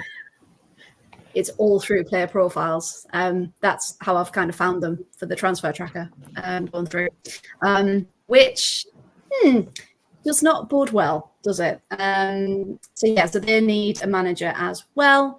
And yeah, everything does not seem good.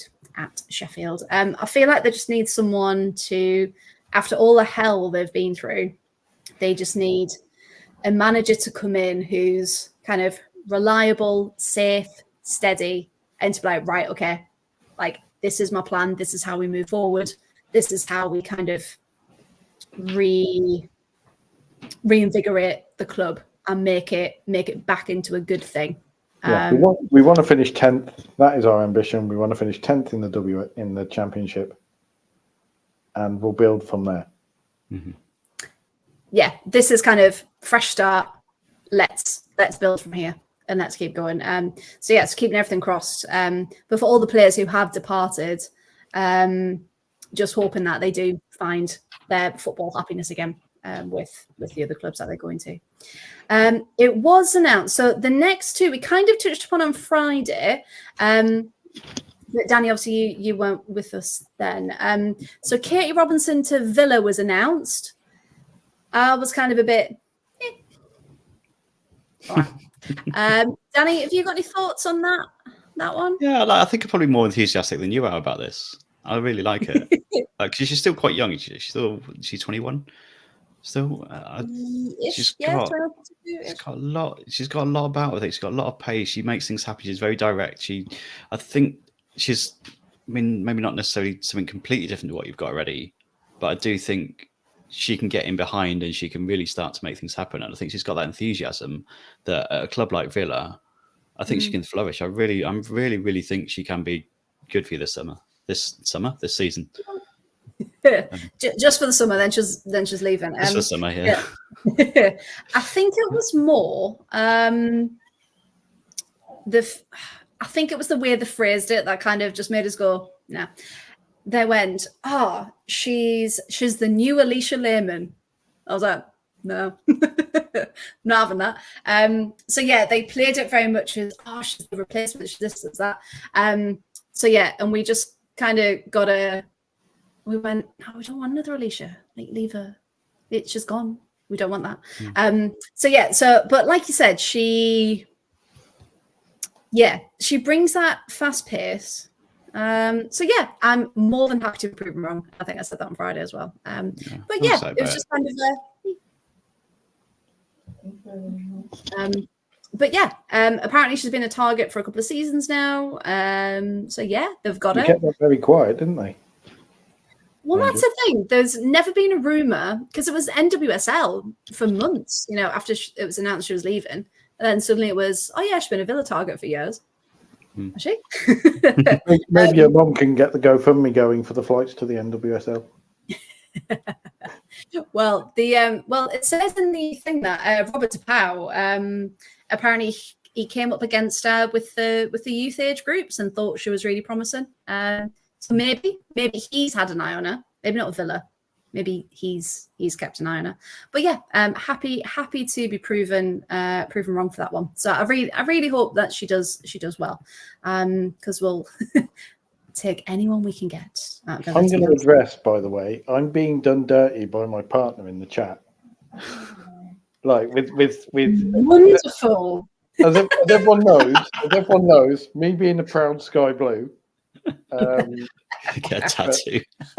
Shannon O'Brien being from Coventry, she does love to tell me that I'm now a Leicester fan. So where are you going to get the fox? Like completely on the chest? You're denying it, Paul, but there's a fox literally on your shoulder as well. Yeah. Other one. Other shoulder. Am I looking the wrong side? Yes, there is. That's not it. There's two foxes. It is, yeah. I'm thinking, I've got to get the tattoo over my heart. I'll get the fox over my heart. There were actually, scarily, there were 3 foxes in this ring. So the signs were there all along. We just didn't put 2 and 2 together. Is that why Nancy's going mad? No, Nancy's just joining in. She just, they're just piling on. But you're saying, yes, he is a Leicester fan. but and the last. No, carry on. Sorry. Oh wait, sorry, Paul. What are we going to say? It's all right. I'm cat wrangling. You carry on. So yeah, Danny as well. I know we kind of touched a bit on Demi Stokes on Friday. What did you think when you heard the news that she was going back to Newcastle? I mean, I'd like to be surprised by this kind of thing, but the way Newcastle are at the minute, call it ambition, call it throwing money at it, whichever way you want to call it. I think it's obviously a good move for Newcastle. Great, you know, if you look at it with those eyes, it's great. You do get the feeling it's just like we need to make marquee signings and throw it all together and it'll just happen.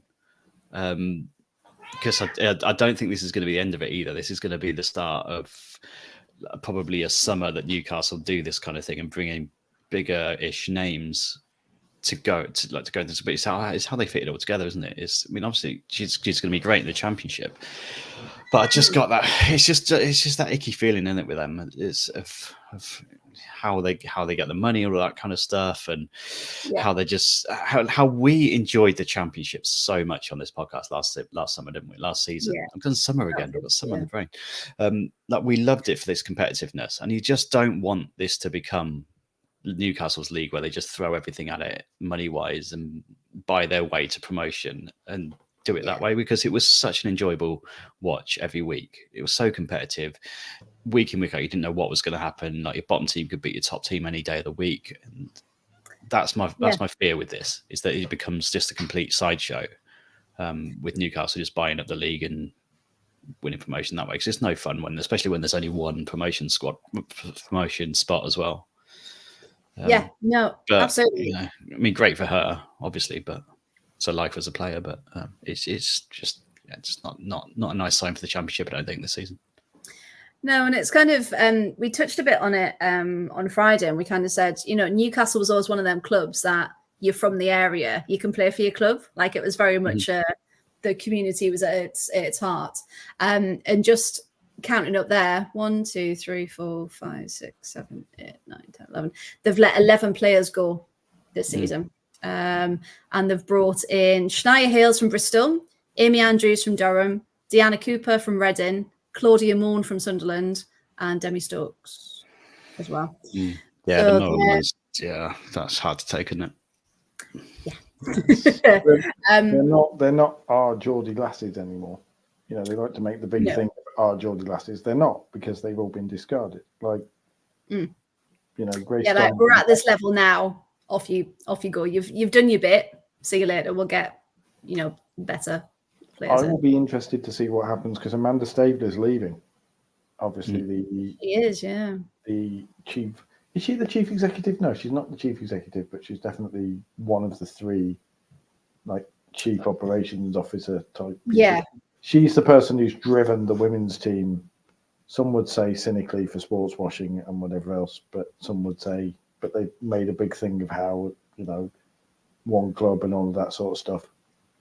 And if she's gone, that impetus isn't there.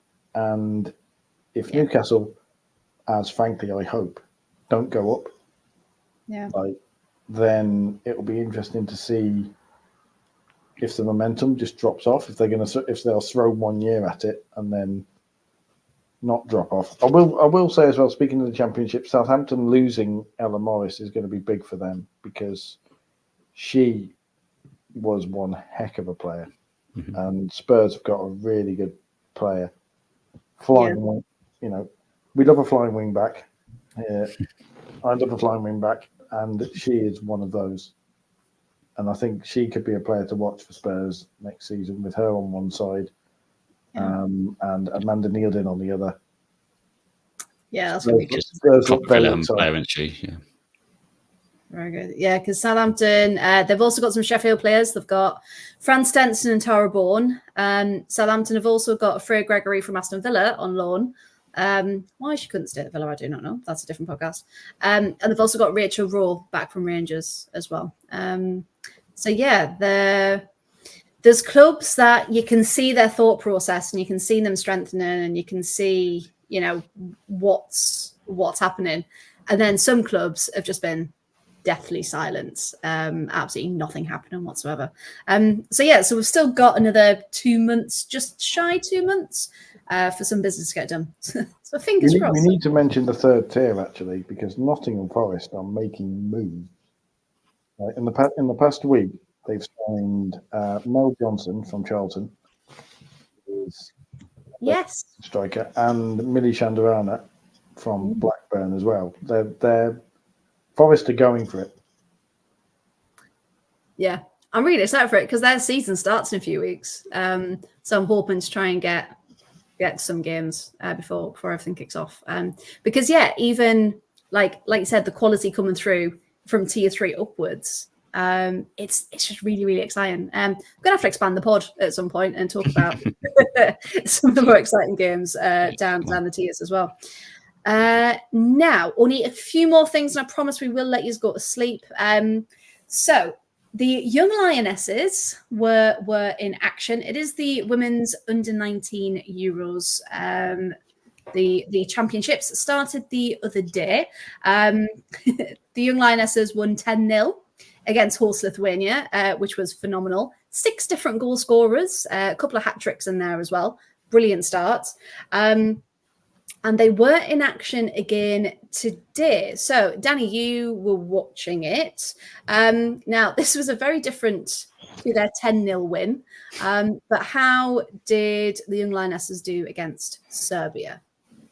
Yeah, but the first thing was the pitch, wasn't it? I think you noticed it as well. The pitch was dreadful. It was awful. And it was hot as anything as well, apparently. So you could tell that it was such a slog for the players because they were looking exhausted sort of midway through the second half. It was a difficult game. I thought Serbia actually played really well. I thought they were well organised. They deserved it. They went in front. They deserved their lead. They're really well set up.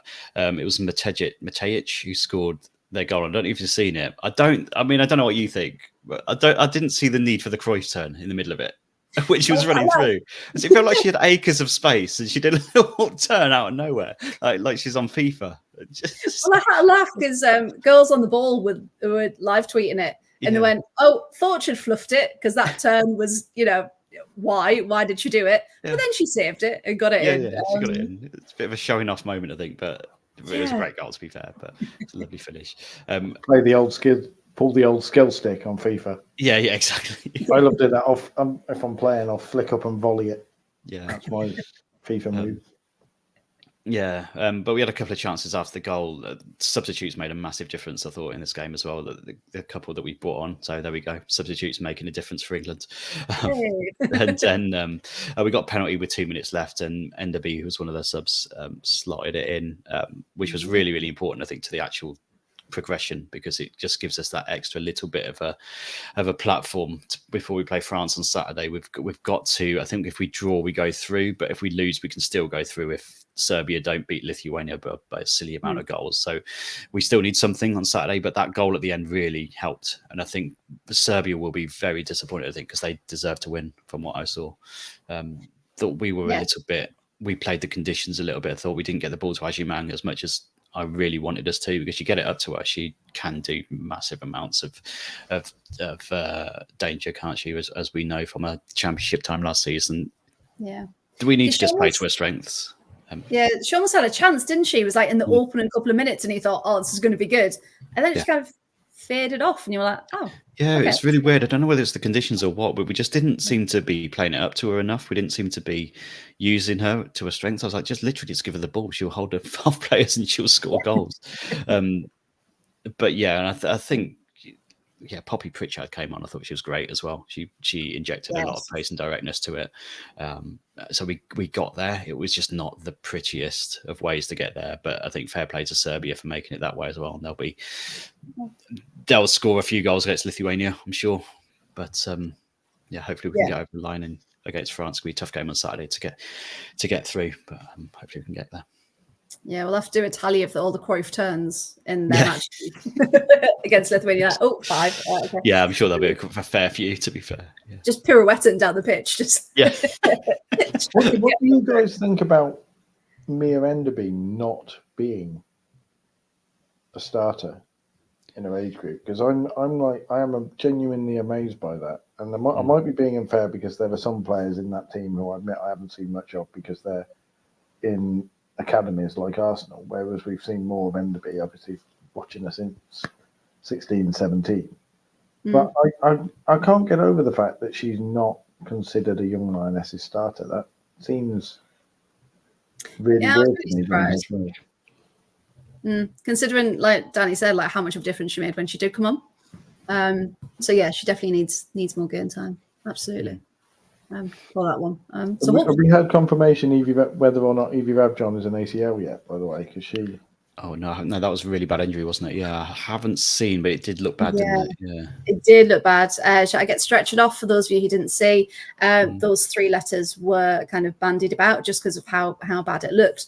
But yeah, the pitch you couldn't even slide, could you? There was nothing. There's so many injuries, weren't there? People going down left, right, and centre. It was a little bit dangerous, actually, to be honest. But yeah, and the ground was like the pitch was coming up in clumps, wasn't it? Because it was just there was nothing to it. Oh, it was awful. So yeah, how there wasn't more injuries, I do not know. But yeah, we haven't heard for certain yet about Evie Rabjohn, but we have heard about Lena Obdorf. She was substituted off in Germany's win over Austria. And it was confirmed today that she's done her ACL and her MCL, according to Bayern Munich. And the squad was due to travel to Paris in 4 days for the Olympics. And you just think, so close. She's going to be absolutely gutted. She is this year's sacrifice to the ACL gods, clearly. You know, there's at least one superstar that gets an ACL every off-season. Yeah. And it's just, you think the amount of traveling as well, having these qualifiers so close to the Olympics. And you just think, again, like over scheduling, like could anything have been done differently? Because it creates intensity as well, qualifiers. Like you need to get points, you need to win the games. It creates that intensity around it. That you've got to play at exactly the high level. And it's really weird timing, I think, that as a whole, this international break. But, yeah. And the Olympics is so highly regarded in the women's game, isn't it, as well? But people wanting to go there and wanting to win the gold medal and stuff. So yeah, really, really heartbreaking for her. Yeah, I think we've touched briefly on it before, but I think don't know what you guys think. Like the Olympics for women's football to be like an unders tournament, like give the seniors a bit of a break, because Olympics isn't like you don't go into football for the Olympics, do you? I mean, it's nice to have, or maybe to have the option of maybe going rather than it being you're a lioness, you go to the Olympics kind of thing. I don't know. What do you think? Should it just be a youth tournament, get some practice in, or do you think it's good the way it is? Possibly. It's difficult, isn't it, to know where to kind of pull things out in terms of all these games that are happening. Because from players that I've heard from about the Olympics, it is pretty huge. And the disappointment of the Lionesses last summer, was it last summer when we were playing those qualifiers, was quite high. So I do feel like it should still be there, but it's just game after game, isn't it? It's hard to know which one to pull out. It's very strange. I think it's the hypocrisy though in the women's game that gets me when it comes to games, because you've got all of these clubs going, oh, there's too many games, but we're going to bugger off to America and Australia and play meaningless pre-season tournaments 3 weeks after Euros qualifiers.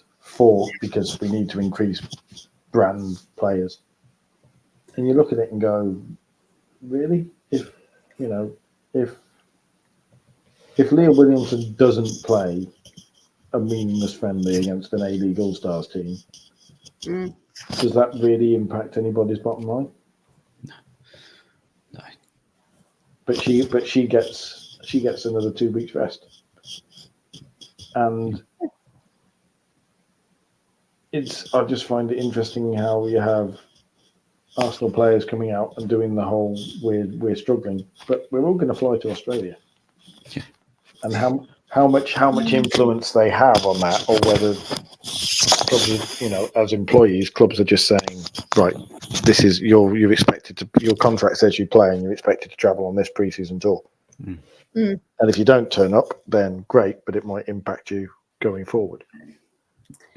And players shouldn't kind of have that kind of almost like threat hanging over them, would they? If they know for their kind of mental, emotional, physical health, if it's not going to be good for them. But to have that where you play or else kind of thing. So yes, we hope it's not like that. But yeah, it's just you don't need to go to Australia.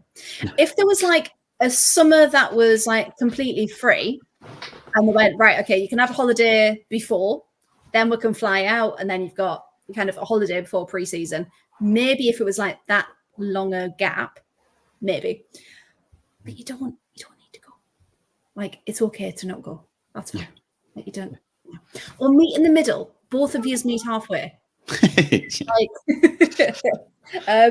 yeah, I don't understand that one. Or just send the players who you've signed from Australia, who are going to play anyway. Yeah. If you want to send your players, send Kyra Cooney-Cross and 10 other players. You know, it's a friendly. because let's face it, most Australians are turning up to see Kyra Cooney-Cross and Caitlin Ford, aren't they? Oh, of course, yeah. You know, that's what's going on. Just as if it's played if Arsenal play in England, most casuals are turning up to see the Lionesses. Yeah. They're not turning up to watch Leah Volti run the midfield. They're turning up in the hope that Leslie Russo waves to them and gives them some football boots. Well, interestingly, I was talking to my friend. She likes women's football. She doesn't really have a team because she never really got into it, but she got into it through the Euros. And she said, I got into supporting Arsenal because of the Lionesses. I was like, okay. I was like, yeah, but who do you like now? And she's like, well, what do you mean? I was like, well, that's kind of what got you into it. But if you found, a team that's maybe more local or you're sticking, she's like, no, that's how I got into it. That's how I'm sticking. So a lot of people are doing the whole, let me see where the Lionesses are playing. And that's my team now. And that's kind of a thing. So yeah, there's a lot of Arsenal shirts of people that are just getting into it, which is absolutely fine. We're growing the game. It's all good. But yeah, it's why do some people turn up apart from the football? But let's get off that because we are nearly done. So coming full circle back to Jess Fishlock then. So she's incredible. We want to shout her out just for being a wonderful person, but essentially why else she made it was just today, wasn't it? This came out. So Wales, kind of the Welsh football page, put up a graphic and it was saying, Jess Fishlock is the highest goal scorer of all time in Welsh football, men's or women's. And what they've done, they combined the totals for the top four. So it's Jess Fishlock on 45 goals for Wales, Helen Ward on 44, Gareth Bale on 41, and Ian Rush on 28. Okay, they're the top four for Wales. And the misogyny was horrendous. But luckily, Jess retweeted it and said, you know what?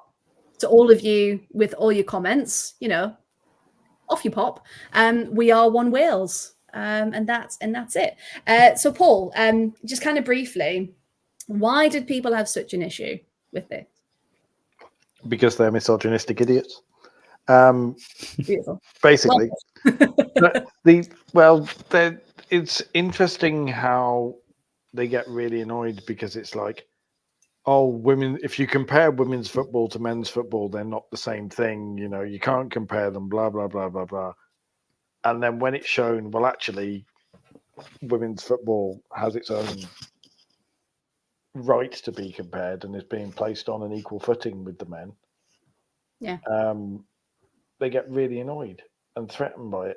And it made me laugh how Jess Fishlock said, listen, the only people making any comparison between the men's and women's game here are you guys. We're not. Yeah. I've scored. This is top four. That's I scored 45 goals for Wales in the games that I've played, and Gareth Bale has scored 43, and Ian Rush has scored 28. In the football matches that they played while wearing a Wales shirt. Yeah. You're the ones who are adding any layers of comparison on top of that. Yeah. And there doesn't need to be. Yeah, and the comments, I mean, you can imagine the comments, everyone listening. But yeah, some of them read, no other sports put the male and female records together, so why are you doing it with football? Yeah, Danny, what did you kind of make of this when it came out? It's so ridiculous, and it is. Look, Paul's completely right. It's the misogynistic idiots being like, "Oh, you've put them above the men because they've scored more goals and blah blah blah." It's just ridiculous, isn't it? It's men feeling threatened that their game is going to get taken over, and it's just like, why can't you just celebrate the fact that these goal scorers, male and female, have done really well for your country, and just celebrate it, just leave it alone. Just literally just be like, okay, brilliant, let's celebrate, let's go and watch some of the goals and celebrate that, and retweet some of their goals instead. Like, that's an idea. Maybe go and if you've not heard of Jess Fishlock before, where have you been? But YouTube, find her on YouTube, retweet some goals, be positive about it, and be like, look, yeah, this is her top 5 goals or whatever, and be like, yeah, brilliant, this is some of Gareth Bale's goals, great. You know what I mean? It's just like, just be positive about it, rather than being like finding a way to turn it into a competition, which is just not, it's not what it is. It's literally Wales saying, these are our greatest goal scorers of all time, let's have a celebration about it. It's it should the be news mentality.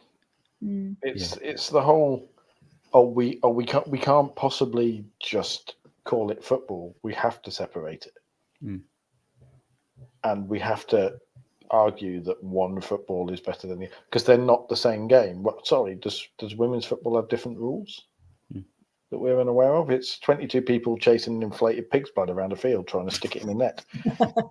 Doesn't matter the gender of those people. No.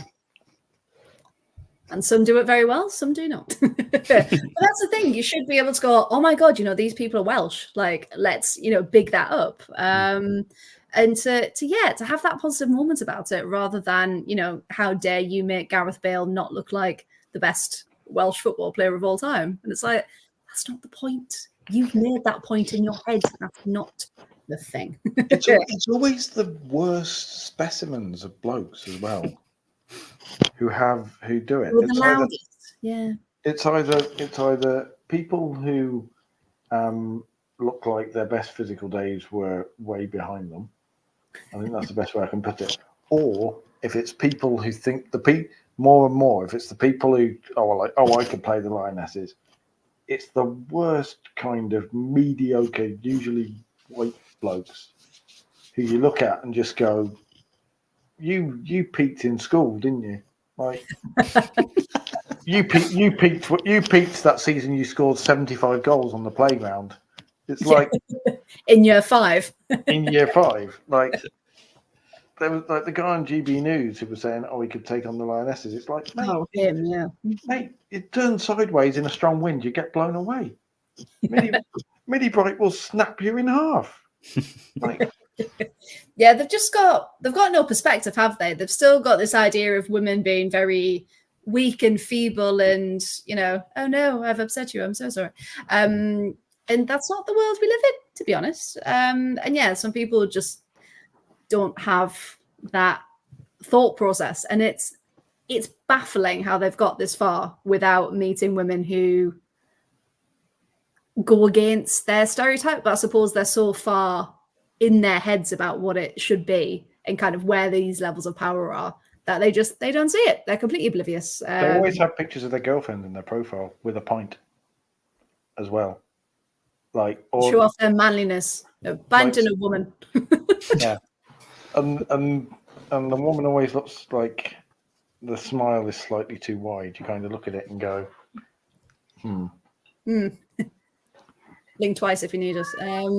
Yeah, no, I know exactly what you mean. And it's, hopefully we might get to a day where that doesn't happen. But unfortunately for now, some people are horrible, aren't they? But there are some brilliant people, and you two are 2 of them.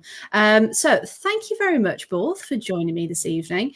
Let's quickly do socials before I forget. So yes, thank you to everyone in the chat who's joined in, to everyone watching, if you dipped in and out. Hopefully you've enjoyed it. And if you have, then this is where to kind of follow, subscribe to get all of our latest updates and news. So on Twitter/X, we are at Absolute Ball Pod. At YouTube, where most of you are watching us now, thank you, at Absolute Football Podcast. Twitch, if anyone's interested, Absolute Football Podcast. On TikTok as well, at Absolute Football Pod. Instagram and Threads, if anyone uses that, at Absolute Football Podcast with an underscore in the end, and Facebook, the Absolute Football Podcast. And it's not just us on Wednesdays. There's the Premier League show on Mondays and Lower League on Thursdays as well. So do give the other guys a shout because they are wonderful as well. So Danny, thank you very much for joining us. If people want to see more of you, where can they find you? Here we go. Come on. There we go. Hey. I've almost got it's probably my best one so far. They can find me at Danny Brothers on the socials, or at Cobblers to Me is our podcast all about Northampton Town men and women. Amazing, thank you very much. And Paul, thank you very much. Where can people find more of your lovely rants if they want to? I'll practice this. You probably see me practicing every week to make up. So what's he doing? At Paul W Radio on Twitter, yelling about various things. And it is very good entertainment, so please do follow Paul if you don't already. And if you want more of me, I'm at T4T Rights on Twitter and Instagram and TikTok, I think. And remember, the whole 115 yards, which I co-founded, has a transfer tracker for the Super League and the Championship as well. So you keep all up to date with that one. And again, you can follow that on Twitter and all of your socials as well. So thank you so much, everyone. And we'll see you again at 8:30 next Wednesday. So thank you very much. And